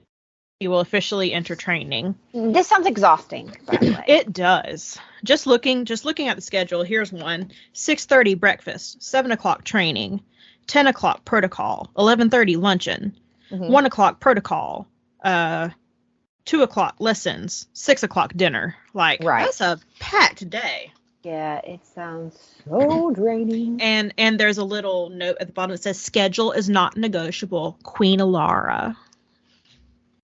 Like, whatever. I do remember, I think the narrator did put emphasis on that. Yes. Like, to let you know that the queen is still in charge here. Like, she's still in charge. This day, Julian reveals his ability.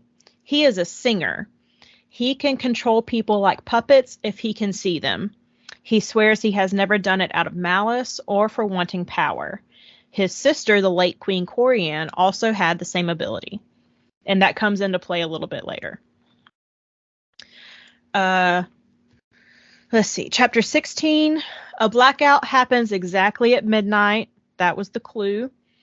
Walsh escorts Mare to the conservatory where Farley is waiting. And then, dun dun dun, Maven also emerges from the shadows. Wah, wah. I actually wrote dun dun dun in my notes. How did you, okay, I do have to say, how do you feel, like, we know who Maven is, so we know everything that happens. How did you feel about Maven at this point? Okay. The very first time I read this book, I was 110% Team Maven. I loved that boy with every fiber of my being. He did things. Okay, so I didn't trust him either, right? At the beginning. I did not trust him. And then he would do things where I was like, this poor man, this poor child. He was so sincere. He's the spare. He's the spare. Oh, bless him. But he emerges from the shadows. He wants to join the Scarlet Guard as well. He says that what his father is currently doing and what his brother will do as king are wrong, and lives are being wasted on the war that never ends. This war has been going on for generations, and nothing is coming from it. He also recounts how he made his first real friend, Thomas, during his time spent on the front lines of the war. Thomas was killed in battle, even though Maven tried to save him. Maven even starts crying talking about Thomas, even though Thomas was a Red.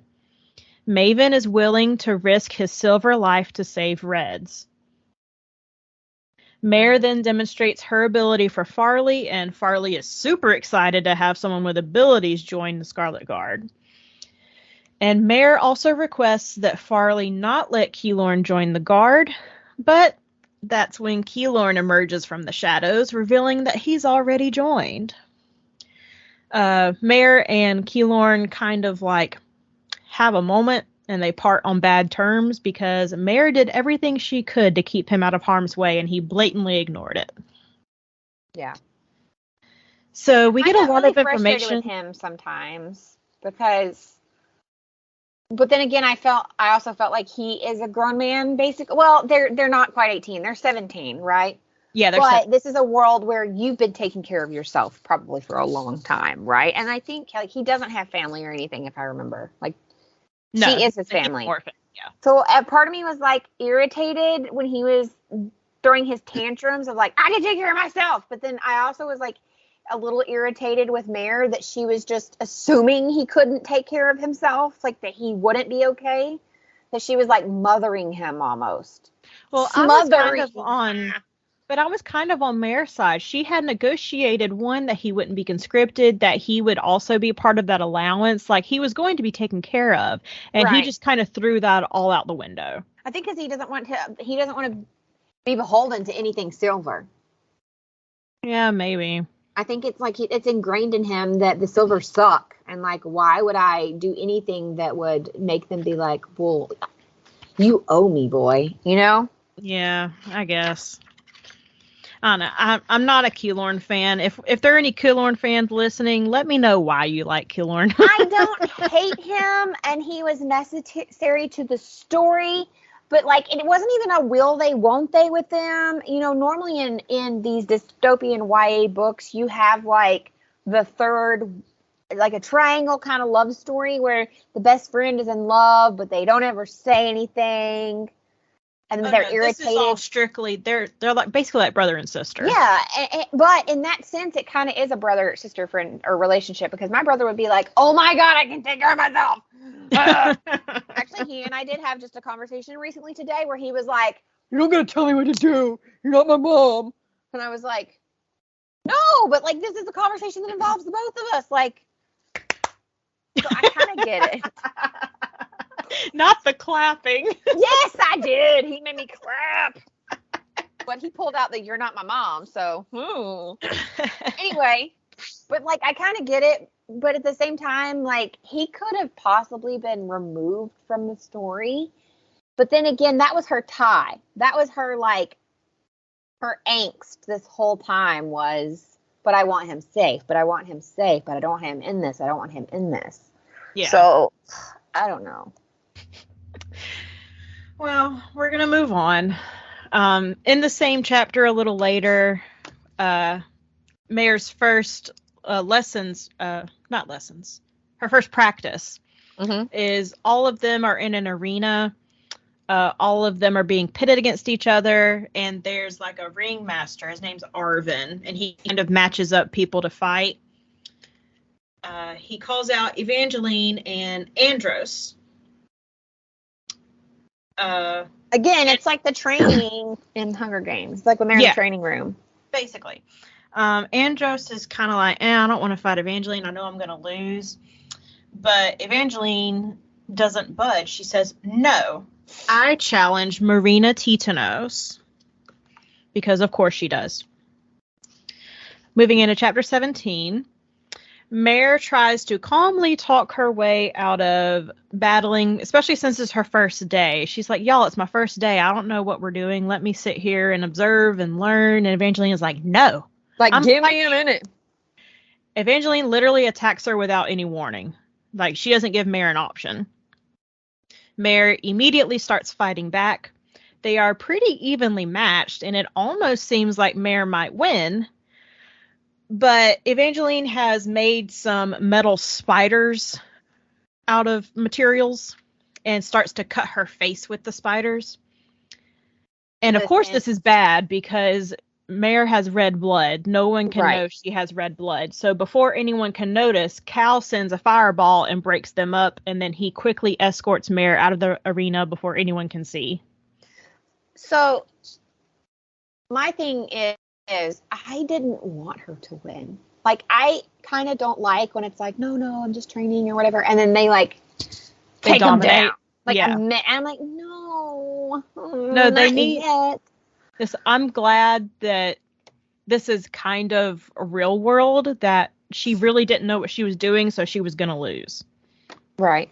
Because listen, if one of us just randomly at like age 17 or whatever, because that's what they are, had woke up with some sort of like power, I'm not going to instantly be able to.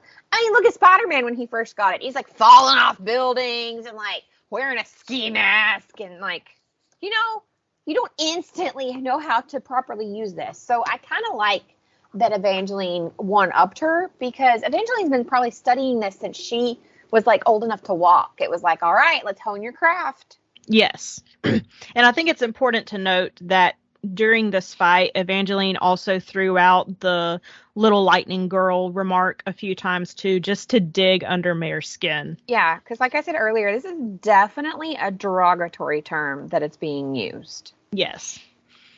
Cal took her to Julian, who then summoned Sarah Skonos, a blood healer. Mm-hmm. Sarah never speaks a word while she's there, but she heals Mare and takes away all of her scars and aches that weren't even related to the fight. Then in the hallway, Cal, Maven, and Mare meet Ilara. Of course, Mare gets a little mouthy with Ilara because she's Mare and can't keep her mouth shut about anything. And Ilara kind of starts to attack her. But that's when Maven kind of steps in and has a showdown with his mother. Which is kind of like, we get the feeling that this is kind of the first time Maven has ever stood up to his mom. Like, he's kind of a mama's boy. Yeah. Later that evening, Cal actually reveals that he is going to go to the front lines to lead a legion of all Silvers to surprise the Lakelanders. That's who they're fighting, is the Lakelanders. See, that's my thing, though. I've been confused this whole time. They're like, you will be conscripted. We are fighting. And this is, like, the first time, though, that anybody's actually said, like, who we're fighting. Because at some point you're like, wait, are the Reds and the Silvers fighting each other? Like, what? Who is fighting? Why are we fighting? When did we start fighting? Yeah. There's a lot of questions with that. We actually get more information about the war and everything in book 2. And I can talk about that when we finish discussing this one. But you get more information about the war in book 2. Yeah. Let's see. When Cal says all of this, Mare realizes that she will actually miss him. He then appears at her bedroom door late at night to offer to teach her to dance for the upcoming ball, because Mare has no idea how to dance. So we're now at chapter 18. And we get another illustration here. It is a completely silver background. It has like a red emblem thing in the middle with some white lightning coming out of it. And then in the middle of that emblem is Mare, and she's sitting on a crown, and the crown is dripping red blood.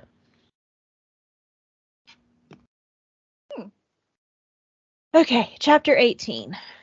They go down to the ballroom and they begin to practice dancing. Cal reveals that the reason Sarah didn't talk when she was healing Mare is because she was punished for saying things in the past. It's never explicitly said, but implied that they removed her tongue. Cal abruptly ends the dance lesson and says they will do this again at the same time tomorrow.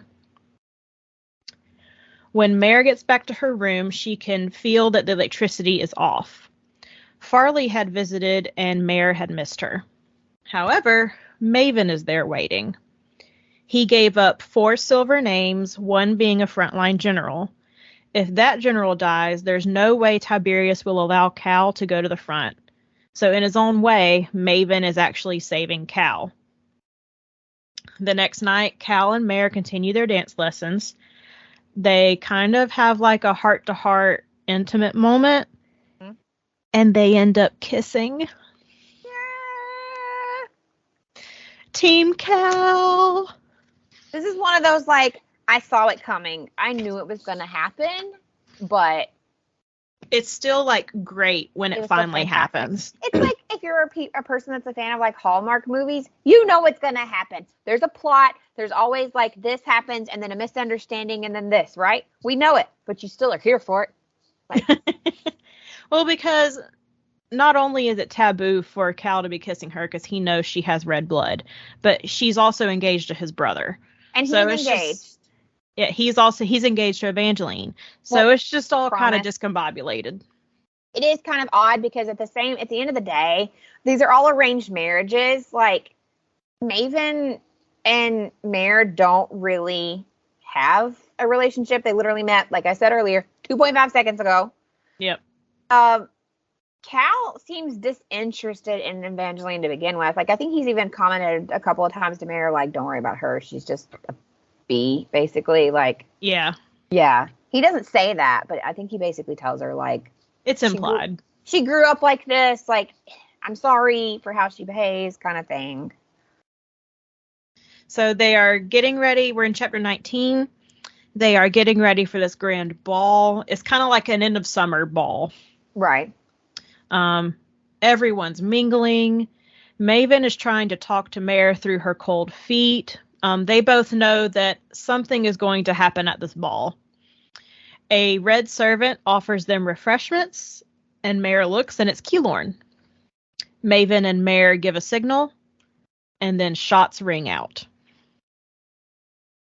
Moving into chapter 20, the 4 people that Maven had named to Farley are the ones that are killed. The ballroom is in absolute chaos. Cal finds Mare and makes sure she isn't injured. Cal orders Lucas to get Mare to safety. And then something very unexpected happens and was not planned. A bomb goes off. Nobody had mentioned a bomb. Mm-mm. And Mare is furious with the Scarlet Guard. Well, yeah, because she's like, I'm your inside girl. This is the plan. What's going down? How are we doing this? And they like mapped the plan out. They told her what was going to happen, and then the bomb goes off, and you can tell like she's completely taken aback and is like, I did not sign up for this. I did not sign up for people dying. I signed up for people not to die. Like, yeah. Come on. Like this chapter ends with Mare thinking, what have we done? Yeah. Cal manages to capture some of the Scarlet Guard, including Farley, Keylorn, and a person named Tristan. And they will be tortured for more information. In chapter 21, Mare goes to Julian for some help. He has the ability to sing and control people, and he can get the prisoners to safety. So they devise a plan. Unfortunately, it involves using Lucas, which Mare is not very happy with, but it's the only way this plan can be executed. She calls Lucas to her room on the premise of being escorted to the kitchens. She feigns being hungry because she never actually got to eat at the ball. They meet Julian in the hall, and Julian sings to Lucas. They make it down to the cells, but before they free the prisoners, Mare needs answers about the bomb. Farley claims that it was not the Scarlet Guard. They don't know who set up the bomb, but it was set up from the start. Mm-hmm. Mare believes her, so they get freed and they go on their way. There's a couple of other things that happen there, but that's the gist that's important to the story. I will say, I do like how that all happens, like the whole, like, the discussion and then leaving and figuring things out, you know. Yeah, there were 2 like security guards stationed like outside of the prison cells basically. Mm-hmm. And they kind of have to fight them off, so there's a little bit of like a struggle, but it was basically kind of easy to get them in and out. Mm-hmm. Especially since Mare can control electricity, she can set off all the security cameras and everything like that. So yeah, there's going to be blind spots, but what are you going to do? Right. Chapter 22. Everyone is packing up and leaving the palace for the summer. They're going to head back north to the capital, and they're going to take the riverboat. Maven and Mare talk, and it's revealed that Mare had been shot. Hold on. My notes don't make any sense. They make sense to you. I think I mistyped something. She's like, actually, they don't even make sense to me right now. So. No. Somebody can decide. Okay, yeah. Okay, so when she was freeing the prisoners, she got shot. When I was talking about those 2 prison guards, he had gotten one shot off his gun, and it like grazed her leg or something. It didn't like injure her or anything. It was like a paper cut, basically. And she knows she left some blood down in the cells. So if they decide to test that blood, she can be found through the blood base, which is like this huge database that the Silvers keep of every red that's born. So they can look at the blood and be like, oh, that was Mare. What was she doing down there? That's not a real thing at all. It's in this moment that Maven realizes that he could actually lose Mare. And he kind of kisses her, like, desperately. Like, it was not a tender kiss. It was very much rushed and just, like, life-clinging. Like desperation. Yes. So she's now kissed both brothers. Chapter 23. When they arrive at the capital, they force Mare to give a speech. And actually, I'm going to turn to that page. Oh, actually, before I turn to the page, there was an illustration in chapter 22. Mm-hmm. It's a black background, but Mare is like, she's very prominent. She's wearing a red jacket and like riding boots is what I would say. They go up to her knees. Yeah, riding boots. She's wielding a silver sword, and a red crown is like coming down through the air, kind of like she had sliced it off her head. Basically, it looks really cool. So, okay. Chapter 23. She has to read a speech. I'm trying to find where that speech is. Da-da-da-da-da. Crap, where is it? Oh, okay, here we go. My heart grieves for the lives lost, but know that they were not lost in vain. Their blood will fuel our resolve and drive us to overcome the difficulties ahead. We are a nation at war. We have been for nearly a century, and we are not unaccustomed to obstacles in the path to victory. These people will be found, these people will be punished, and this disease they call rebellion will never take hold in my country. I was raised by Reds. I believed I was one. And I saw firsthand the grace of His Majesty the King, the just way of our silver lords, and the great privilege they gave us. The right to work, to serve our country, to live and live well. Now, I know I am silver-born, a lady of House Titanos, and one day a princess of Norta. My eyes have been opened. A world I never dreamed of exists, and it is invincible. It is merciful. And these terrorists, murders of the most evil kind, are trying to destroy the bedrock of our nation. This we cannot allow.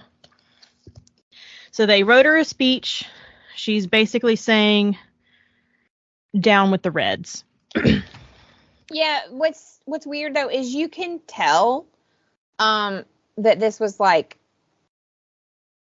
forced on her. Yes, it was very scripted. Like, she read this against her will. Like as you're hearing, like even you just reading it, the wording on it, it's like, She goes on to say in this speech, in his wisdom, King Tiberius has drafted the measures to root out the sickness of rebellion, to protect the good citizens of our nation. They are as follows. As of today, a sunset curfew is in effect for all Reds. Security will be doubled in every Red village and town. New outposts will be built on the roads and manned to full capacity. All Red crimes, including breaking the curfew, will be punished by execution. The conscription age has been lowered to the age of 15. Anyone who provides... That one hurt. Anyone who provides information leading to capture of Scarlet Guard operatives or the prevention of Scarlet Guard actions will be awarded conscription waivers, releasing up to 5 members of the same family from military service. These measures are to be upheld at all costs until the disease known as the Scarlet Guard is destroyed. Long live the king. Basically, you got 6 kids, you are screwed. One of your kids is going. Like, yep. Eeny, meeny, miny, mo over there. Well, that, and even if, like, people could very easily lie and be like, they're part of the Scarlet Guard, and go and get a waiver. Yeah. Like, everyone is losing their minds, especially with the conscription age being lowered to 15. Can you imagine being sent off to war at 15? Oh my God, no. But, again, that was very common. I know, but like there were poor young men that were in World War II that were like 13. They lied so that they could fight, for their country. It's like crazy. But being forced to is a much different story. Yeah, like they're being forced. They're not volunteering. No country was conscripting 14 and 15-year-olds in. I mean, sorry, I could be wrong. Historians don't come at me. Like, I love history, but like, I know somebody's going to be like, well, actually, I'm just saying, like, the majority of the major ones, no one was forcing, like, 15-year-old kids to fight. Like, oh. Yeah. After she reads that, and it gets, like, broadcast to, like, every TV set multiple times, Mare gets to her room in the palace and finds a present from Julian. It's a book with a list of names. All Reds whose bodies had never been recovered or had been cremated, which is convenient because their blood is the same as Mare's. They are all mutants, just like hers. These are Reds with abilities. She is not alone. And guess whose name is on that list, guys? Tell the people. Shade. Dun, dun, dun. So her brother had an ability too. Mare and Cal meet in the hallway, and they exchange some not kind words. In the end, he reveals that since she gave that speech, all of her records had to be destroyed in order to protect her identity. So that means no one's going to know that it was her blood down in the cells. She's been saved. Let's see. Go to chapter 24. Mare and Maven go to a theater, and they have their own box. This is the first time Mare had even heard of such a thing. Like, this was not something that happened in the Stilts. This only happens here in the capital with the Silvers. Mm-hmm. Just as they get situated and the show starts, a ceiling tile above them moves. And Mare and Maven follow the person in the ceiling because they know it has to be Scarlet Guard. Turns out it's Will Whistle, the merchant from the Stilts. Mm-hmm. And he guides them to an underground train, what we would call a subway. And they are whisked away to the south. Even though they have been told their whole lives that the South is ruined by radiation, Farley tells them that those detectors that detect the radiation lie, because guess who makes the detectors? Reds. So they're put in a secret city that the Scarlet Guard has been using to build up the command, Narcy. Mare comes up with the idea of a coup at Archeon. And there's a map actually of the world that is being discussed. It is the United States. You can find it. It's in both the regular Red Queen version and this collector's edition. But it looks like the United States, and most of the cities are very prominent state capitals. Like, I'm pretty sure Narcy is somewhere in North Carolina, if I remember correctly. Mm-hmm. But a lot of the names match up once you realize, oh, that's like supposed to be Philadelphia. Like, I think Philadelphia is called Delphi, or Archeon is Albany, stuff like that. Mm-hmm. Chapter 25. Mare and Maven make it back to the palace, but they walk in on an interrogation. Cal and Evangeline had found some of the Scarlet Guard in the tunnels, including Walsh, Mare's old servant.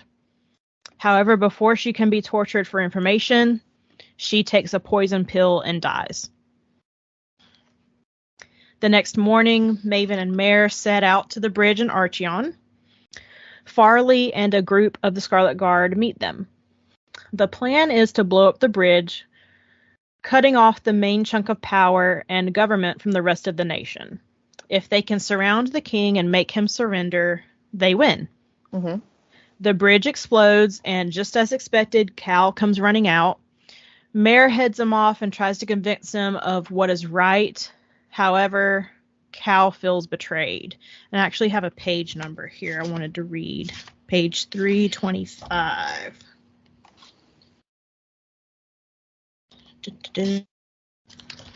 Maybe not. Why did I notate that? Oh.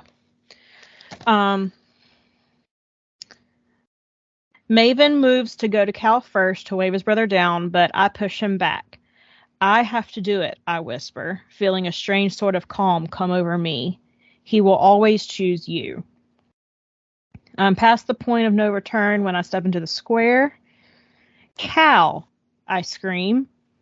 He moves towards me, and I'm very afraid.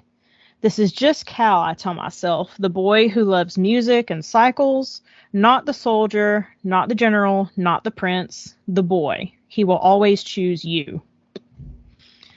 Cal tries to convince Mare to go back inside. That is not safe. Mm-hmm. But she kind of confronts him, saying, what we've been doing isn't right. What's the cost of this war? You could save us all if you make this decision here and now. And he begs with her, don't make me do this. Don't make me choose this rebellion over staying true to my father, to my family, to my people. Don't make me have this decision right here and now.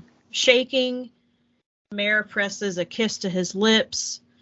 She says, choose me. Choose a new world. Make a better world. Your father will obey you. The soldiers will obey you. It was my blood in the cells. I helped the guards escape. And soon everyone will know, and they'll have to kill me. Don't let them save me. She kind of has that mantra, he will always choose you. He will always choose you. But in that moment, Cal says, it was always you. And she realizes that he kind of knew this entire time that she was the one who got the Scarlet Guard out of the cells. She's the one who orchestrated all of this. He realizes that she has been the rat, basically. They kind of have like this huge fight, and he blames her for everything. Long story short, Cal captures Maven and Mare and has them escorted inside the castle, awaiting their punishment.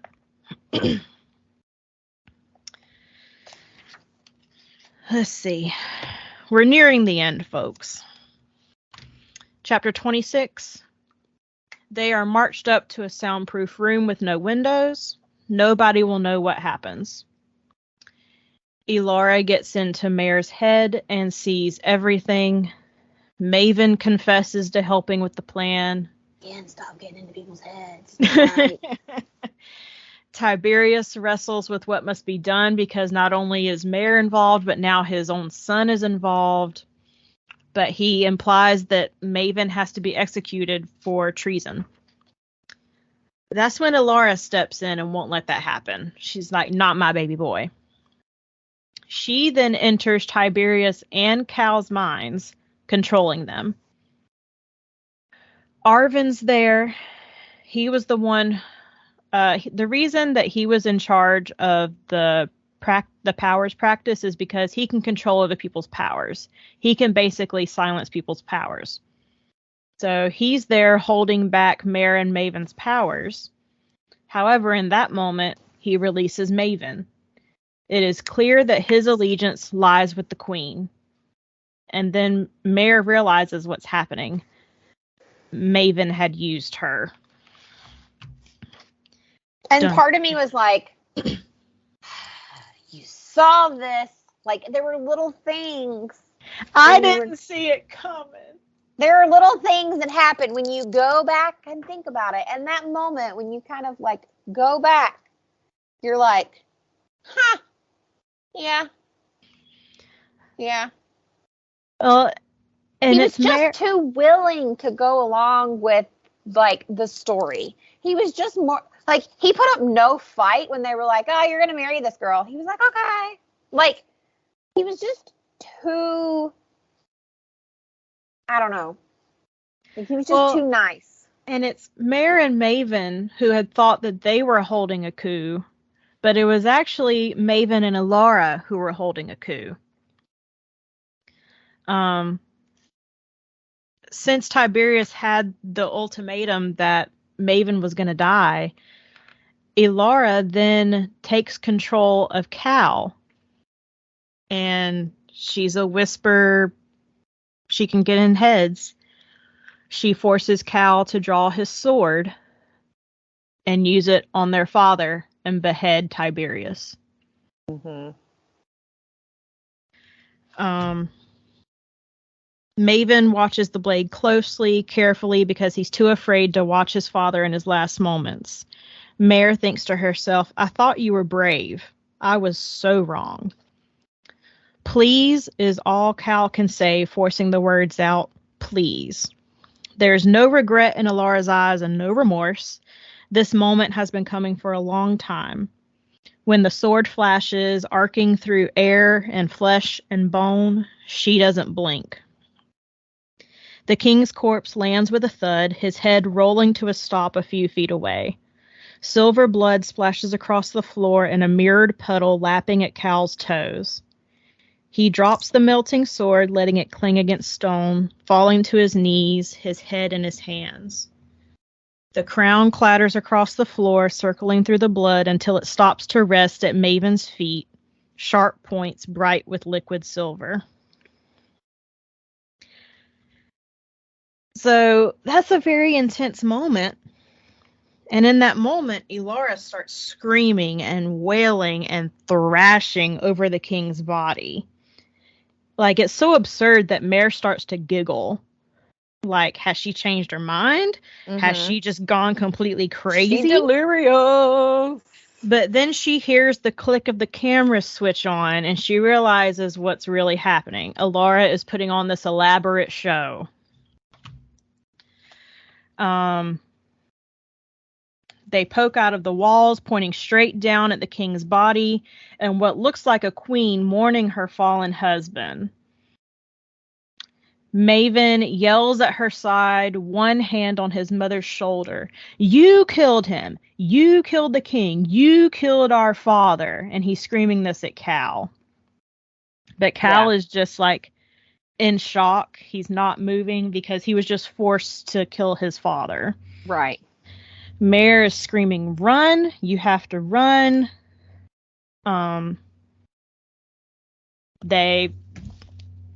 Cal and Mare like run through the castle, but they don't get very far. They're arrested by Cal's own men.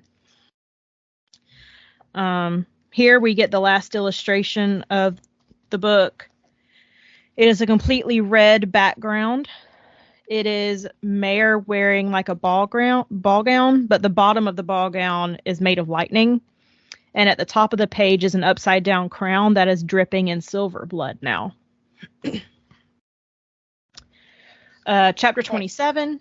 I'm sorry if you can hear that. I don't know what is going on, but the Polizei just come ripping through my village and like wee woo, and it is not stopping. Oh, no, I can't hear it. So if anyone hears wee woo, I don't know what the T is, but I'll find out. Something's going on. Are they coming to get you? They are not coming to get me, no. But in all honestly, if you're wondering why I say wee woo, our sirens do sound 100% different here. So much different. YouTube it. German police sirens. They sound kind of funny. Anyway. So Cal and Mare are locked up. Maven goes to visit them, and he's partly wanting to rub it in that he was able to pull off this, like, double life, and partly to offer a deal.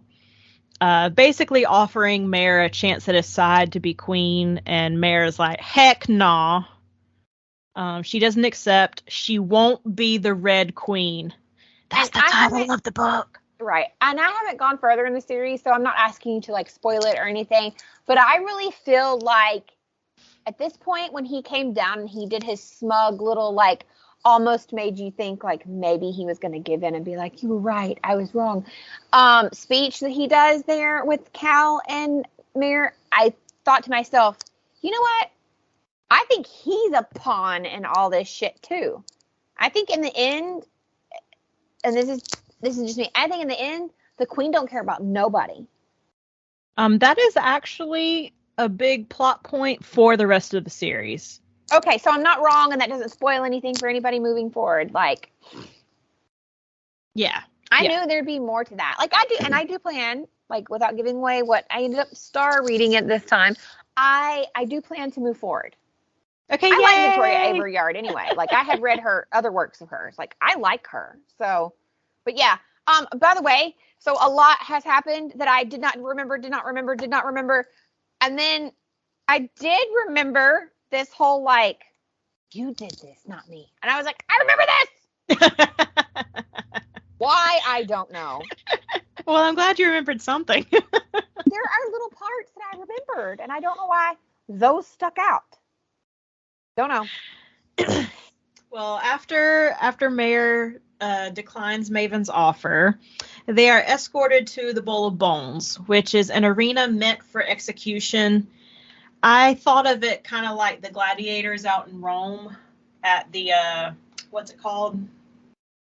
Are you not entertained? Yeah, basically. What's the thing called in Rome, though, where they fought? The Colosseum? Colosseum, thank you. I was also kind of thinking like American Gladiator, like, bah, bah.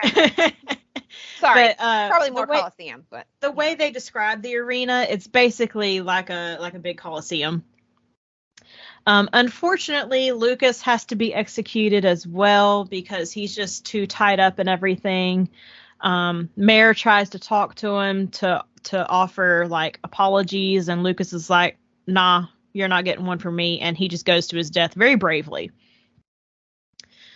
Then Maven makes a very long speech about how Cal is just a traitor to his kind, and he says that Mare has deceived them all. She's really a red. She used tricks to make it look like she had powers, basically turning the whole country against both of them. Mm-hmm. When they're fighting, since Maven included in his speech that she tricked her way into like saying she had powers she really didn't, Arvin is going to be there to make sure she can't use her powers. So they're going to fight in this arena, and 5 people appear before them, all 5 with the best abilities in the kingdom, including Evangeline and her brother Ptolemus, who is also a Magnetron. He's just hulkier. He's very strong. So chapter 28, Cal and Mare start fighting, holding them off as long as they can. This whole chapter is them just fighting to the death in the arena. Cal gets cut and bruised and waterboarded.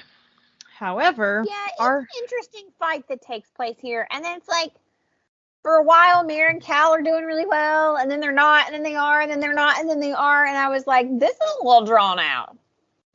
Yeah. That's just my opinion. I'm not crapping on your favorite book here. I'm just saying. No, this whole chapter is literally them fighting. Which, if you're into that, that's great. It's just not my cup of tea. Really good fight scenes in movies, and I'm into really good fight scenes in books when they're described really well. Don't get me wrong, she's an amazing author. She describes it really well, but I was like, it's just too much. Yes. Well, I think it's also important to know that Victoria has a degree in film writing. Yes. So she's actually also a screenwriter, and I think it's even in her bio. Yes. This was obviously written with being on a big screen in mind. It is very visual when you read it. I think it would be excellent as a television series. You need time to break down a lot of this stuff. Yes. However, during this fight, Arvin makes a mistake, and he gets a little too close to Mare when she's fighting, and he gets impaled by a pipe. But with Arvin, I pictured this. I had it in my head. Please don't say what I think you're gonna say. I don't know which one you think I'm gonna say, but I'm thinking Frozen. No, actually. Oh, look, I've been impaled. Oh, that's a good one. Actually, what I was thinking of, what I'm trying to remember, there is a movie, because I'm old, that Paris Hilton was in 2002? I don't remember. Anyway, it's supposed to be like a horror movie, and she gets impaled. And I was like, eee, that's what I thought of. House of Wax? Yeah. Okay, I've never seen it. I just Googled it real quick. You wouldn't like it. You wouldn't like it. I'll take your word for it. But, so Arvin gets impaled by a pipe. Obviously, he dies. There's no coming back from that. But that means Mare is free. Mm-hmm. She takes control of her lightning, and everyone can see what she really is, a red with abilities. There's no hiding it now. Yeah. However, Maven was smart, and he saw that once Arvin got impaled by the pipe, he quickly had everyone vacate the arena. So no one actually saw her use her abilities. I actually was really disappointed at that when, the moment that, because you're thinking the whole time as they're telling it that everybody's seeing this, so you're waiting for the, you're waiting for the collective gasp, and it never happens. Yeah, or to look up and everybody be stunned and just not saying anything. That's what I was waiting for, and it didn't happen. Yeah. She and Cal fight, and they defeat everyone except for Ptolemus. Let's see, I already said that. However, hundreds of guards and sentinels are now like aiming right for her and Cal. They won the battle, but they lost the war. And they're standing on like the edge of like this deep chasm that was in the arena just from them fighting. The ground had like broken apart and stuff. It opened and no, I'm just kidding. Mare and Cal are yanked into the chasm, and that's when Mare kind of like just blacks out. She just kind of accepts that she's dying. This is it. The end is nigh. Yep. And that's actually technically the last chapter. This next part is an epilogue.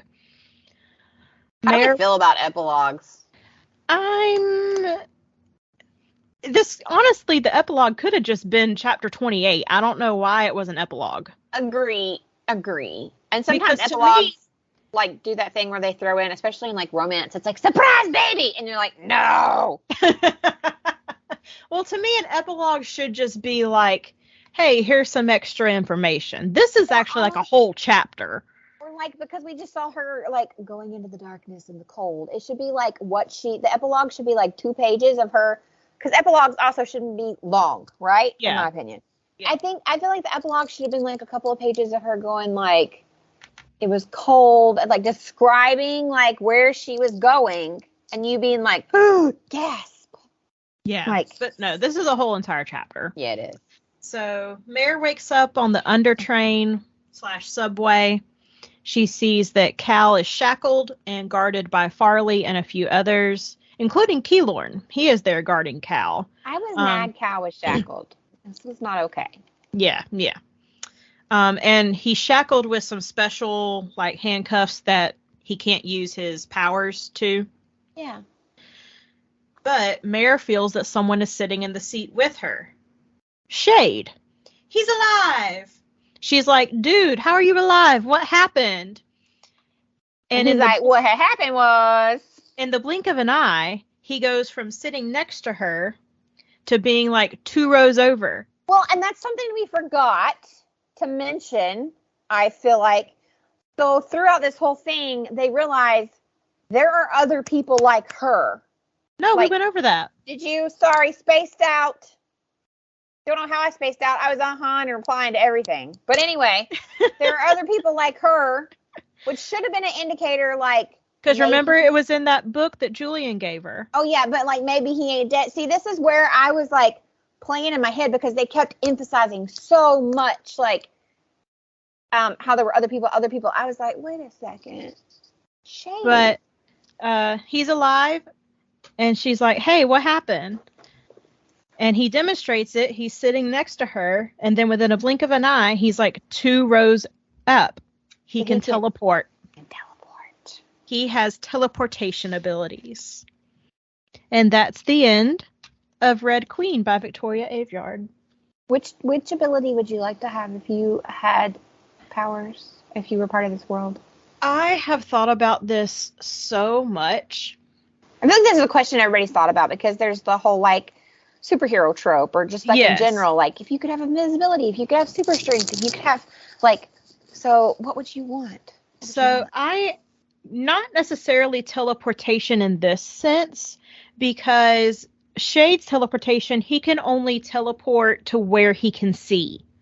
It has to be exactly. I'm a very impatient person, so if I could just save myself a drive and be like, I am getting ready in the morning and then just blink and be at my desk at my office, that would be great to avoid traffic. Well, I've had that happen a couple times. The problem is I drove there, so.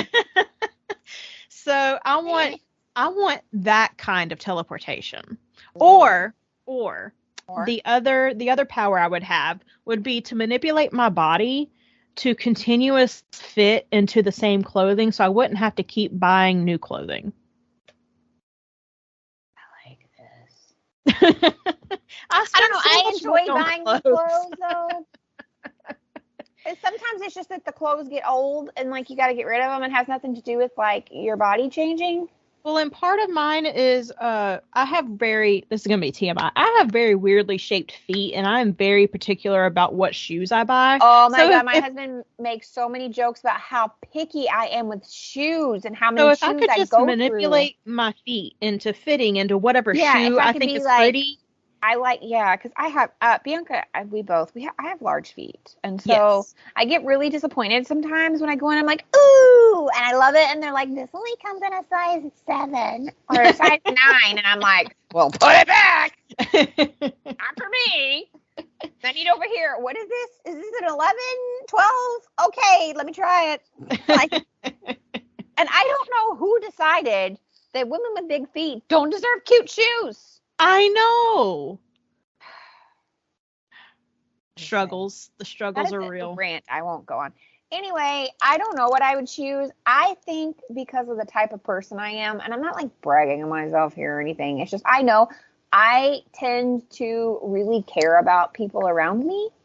Because you know me, I get like emotionally invested in the people I care about.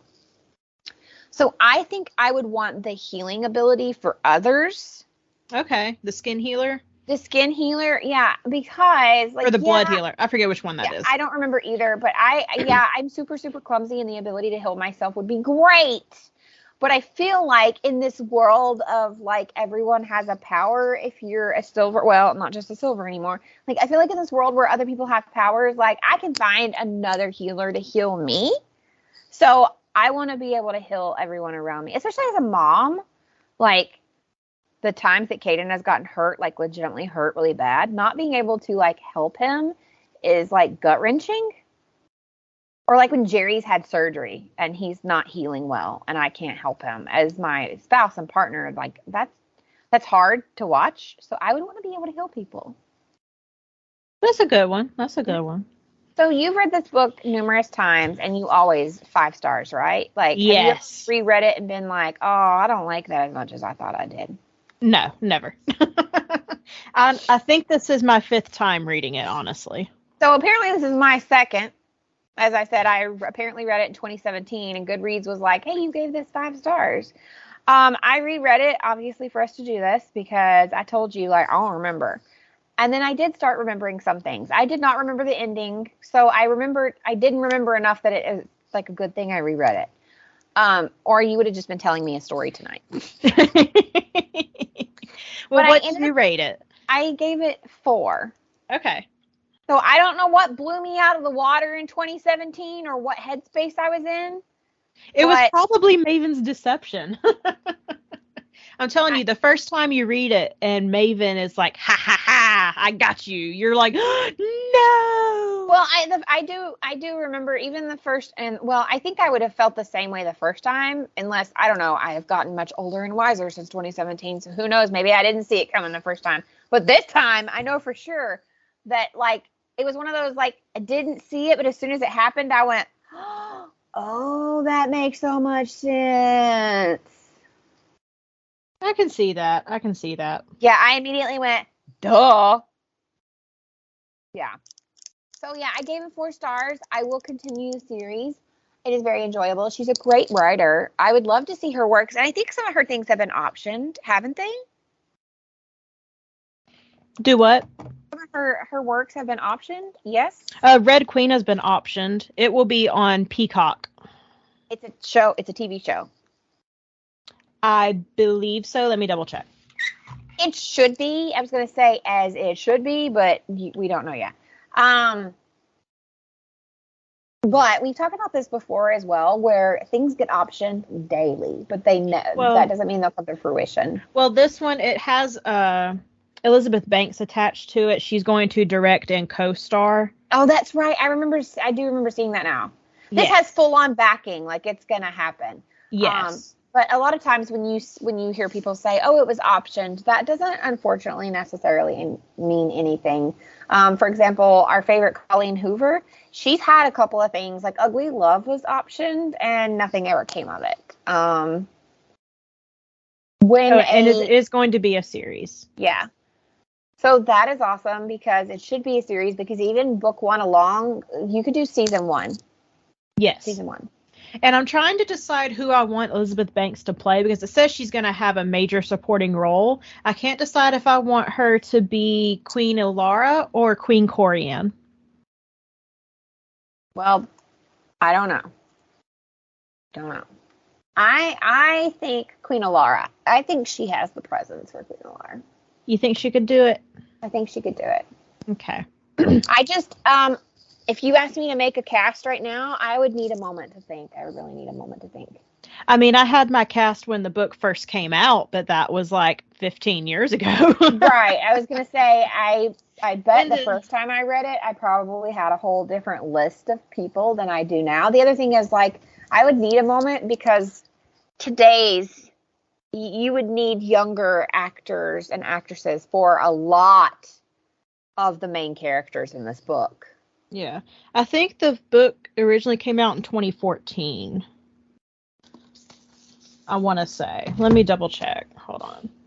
Yeah. Red Queen. Because I have the collector's edition, so it has the other copyright in it, not the original one. Yeah. Red Queen novel by Victoria Aveyard. 2015. Sorry. Okay. So yeah, it's almost 10 years old. Yeah, and so I'm like going through the list of like current 20-year-old actors. Yeah. We got some options here. Yeah. And I'm also one of those people that I think we've talked about this, that sometimes regardless of how the author describes a person, I immediately still have like a look in my head based on like how the character talks throughout the book, how they behave, how they interact with other people. I will be like, nope, this is what they look like. Yeah. Stop asking me. Well, we're going to move into our next segment now, guys. Yeah. I hope you enjoyed the Red Queen discussion because I most certainly did. Happy birthday to me. That was the whole point. Happy birthday to you. Recent reads and acquisitions. Yes. I've talked about this book before, but I'm just now buying it. I originally borrowed it from Sabrina. Shout out Sabrina. But I bought in hardback The Maid by Nita Prose because Nita Prose announced a prequel. It comes out next year, and I'm so excited. Still really want to read this one because if I'm not mistaken, this is the book where like it never explicitly says it, but the main character is most likely neurodivergent, correct? Yes. Yeah, I was so I'm super interested in it. I keep saying, somebody will mention a book, and I'll be like, I want to do that one next. And then I'm like, dang it, no, it's got to wait. Story of a bookworm's life.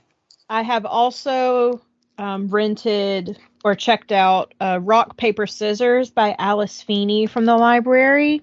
The author name sounds familiar. The book itself does not. It's been on my book talk for a little bit. Maybe that's why. It's supposed to be kind of a thriller, and I love a good thriller, so I'm all here for it. I've always found that kind of like comical, like not comical, wrong choice of word, too strong of a word. Like, I think it's really funny because most people that love like thrillers also love like horror and horror movies, and you like some horror books and you really don't like horror movies at all. I like psychological thrillers. Yeah. That brings me to my next one I was going to talk about, The Last Mrs. Parrish by Liv Constantine. I've heard this one is great. It was another Reese's Book Club pick. It was so good. I gave it 4 stars. I love a good psych thriller. This one gave me everything. I will say, okay, so while it has spicy moments, they are not explicit. So it's not Bianca. No, it's Bianca can handle it, but Bianca can handle it, but the way that it's written, it's not graphic. It's not like in the moment happening. It's more like it happens. If you read it, you'll know what I'm talking about because unfortunately it is not all consensual. That's a no-no. Yes, but it's a big part of the story. I'm going to equate it to like, imagine mixing The Perfect Marriage with Verity. Okay, which they're already similar, so. Imagine mixing those two together. Okay. I read it in basically 2 sittings.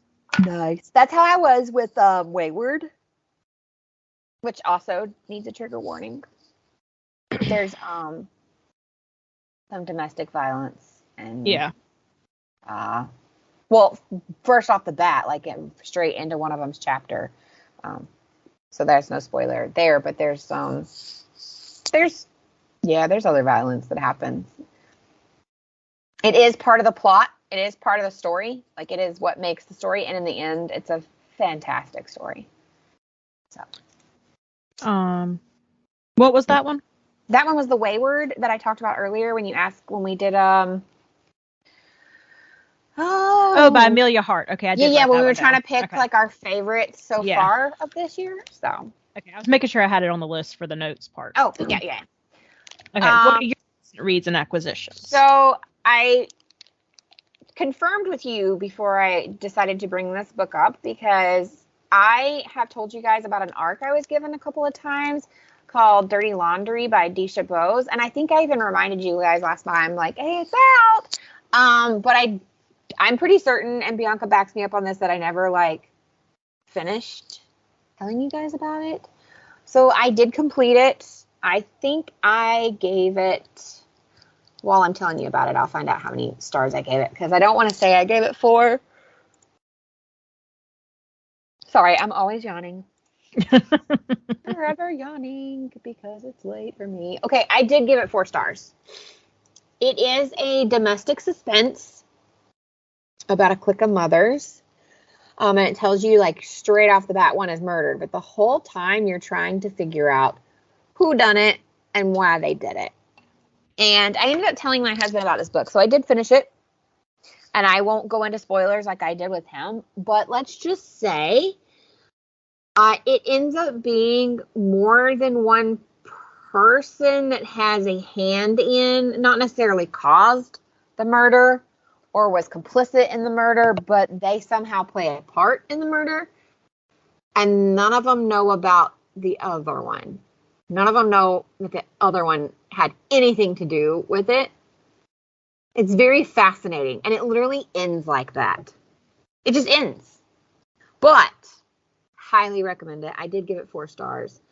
This was the one that initially I was struggling with because I hated the main character, Sierra Dunphy.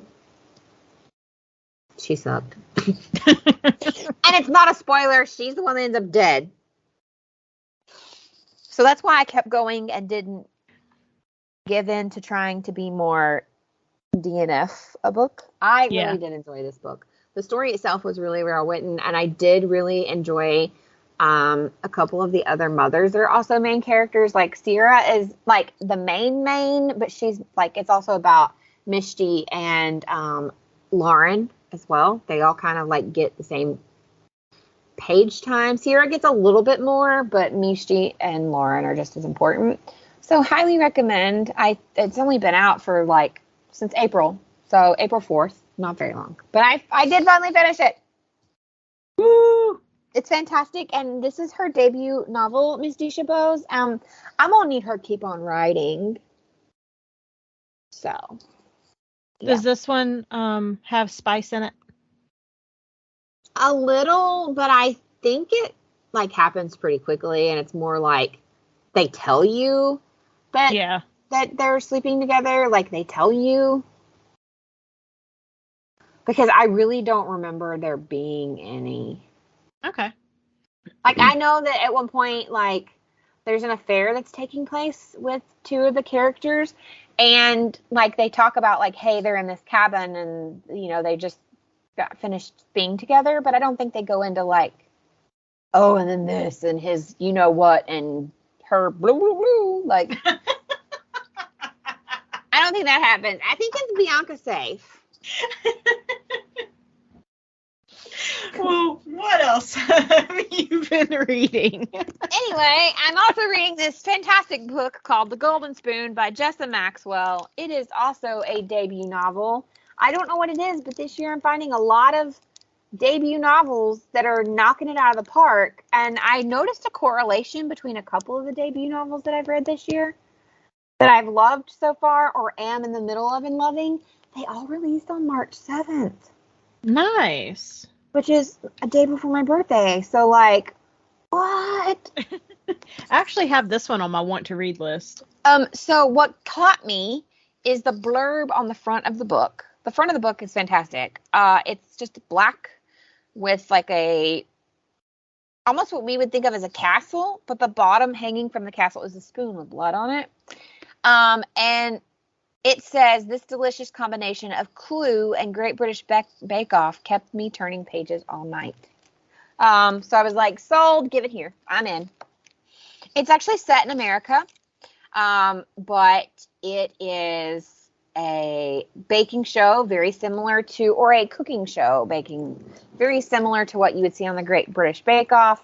It's called the Golden Spoon, I think is the actual name of the contest as well. Oh no, they call it Bake Week. Excuse me. They film Bake Week at this Vermont estate. It's the childhood home of the famous host. Well, she's famous in the book. Her name is Betsy Martin, and it's her childhood home, and she's the host of the show, and she's been, like, hailed as, like, America's grandmother for her charisma and warmth on screen, and it's her perfectionism behind the scenes that kind of got her vaulted into the place in life that she is.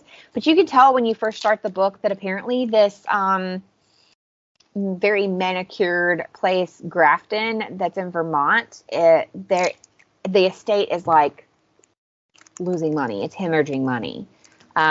So she's hoping that this season, like, things will turn around. But murder happens. They all get stuck in together, like not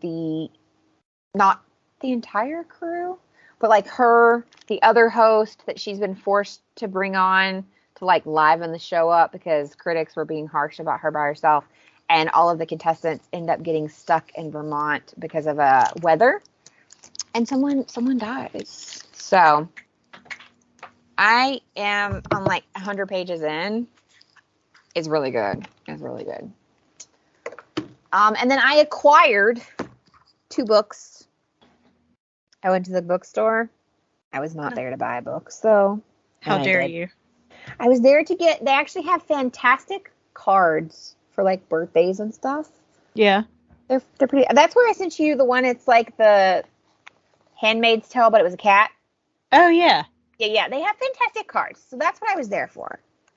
But I bought 2 cards and 2 books, and I spent 31.40 euros.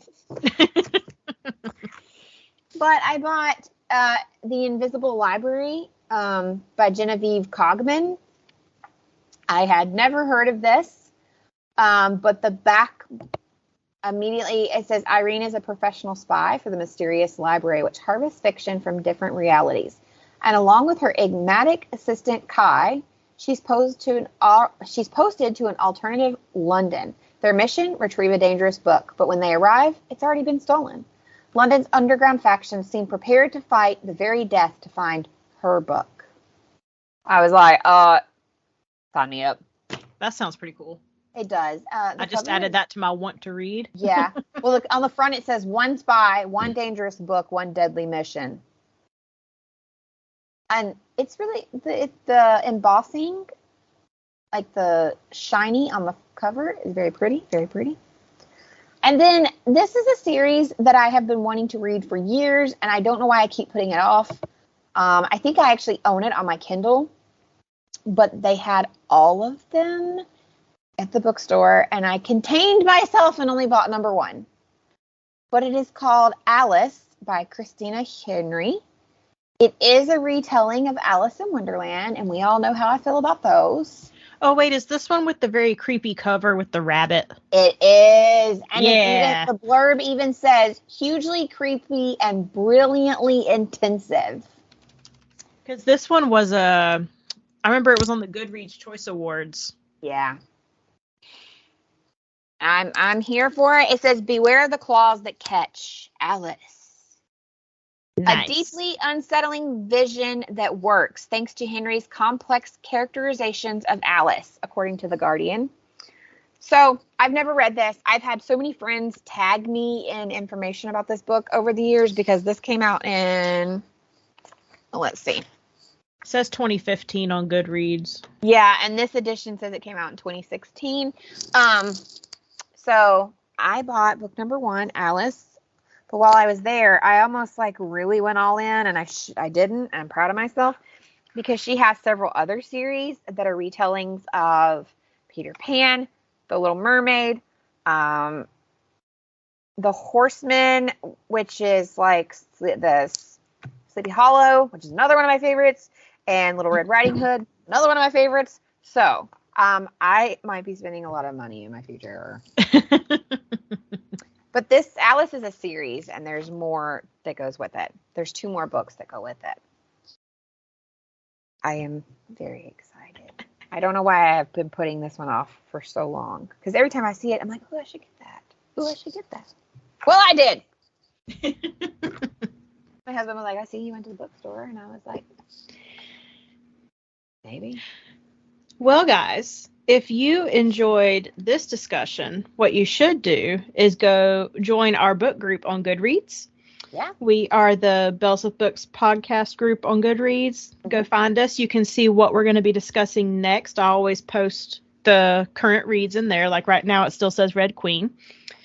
I need to get better with having discussions in there. But does anybody really have discussions in those groups anymore? Or are they just all there to be like, what you reading?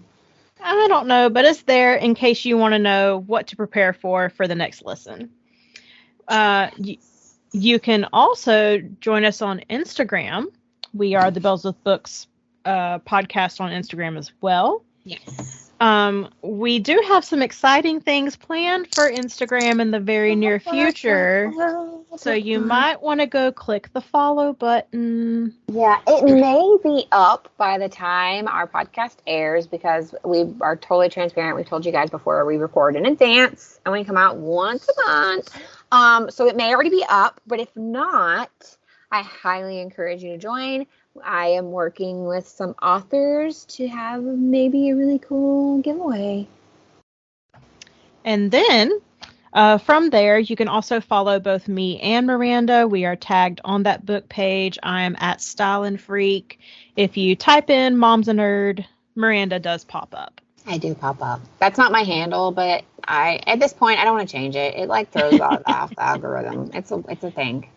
I'm also Style and Freak on TikTok if you want to come and join me in the book talk and the Swift Talk community. I'm firmly Swift Talk. I am in the TikTok. I do lots of videos from the train seats of trains and like walking through villages and stuff if you're into that kind of thing. I'm on Book Talk side of the world, but I haven't technically posted any book talks. I'm like, I want to, and then I want to put my toe in the water, and then I pull it back out. And I want to, and then I don't. I don't know. That's dangerous territory. I might just be an observer of Book Talk. And then Miranda, aren't you working on? Oh, if we're gonna be on TikTok, yeah, I'm working on that. No, YouTube. YouTube, yes, we're working on that. My software decided to hate me. So far on YouTube, though, you can go, and we are starting with the back catalog. So number 1 is up. It's nothing fancy. You can't see Mount and Bianca's faces, but you can listen. So if you're a person that prefers to listen on YouTube, as the majority of YouTubers do, go check us out, and we will finally have all of the episodes up very shortly. Please be patient. Editing sucks. So yeah. And there was one more thing I was going to say. Oh, if you have a moment, take a look at our Place to Be Nation website, because as you all know, we are part of Place to Be Nation. We have a plethora of different shows. Something for Everyone is out there. We also have a Place to Be Facebook group where they have discussions on all kinds of different things. They even have tournaments like breakfast foods. I think we've done songs, like songs from the 80s. We've done all kinds of things. Tournaments are really fun. You just basically vote every day on whatever pops up. So join us there. And if you are an author or know an author that would like to either be interviewed or maybe give away a book, or us do a review of your book, or any of those things above where we can get your name out there and you can get our name out there, because this is a symbiotic relationship here, reach out to myself or Bianca. If Bianca doesn't have time, she'll be like, you do it, Miranda, which is fine. So it doesn't matter who you reach out to, whatever's easier for you. And we will get back in contact with you because we'd love to work with you. And of course, if you're an author, then you're a reader. And if you're a reader and you're here, then you're a listener who's a reader. So please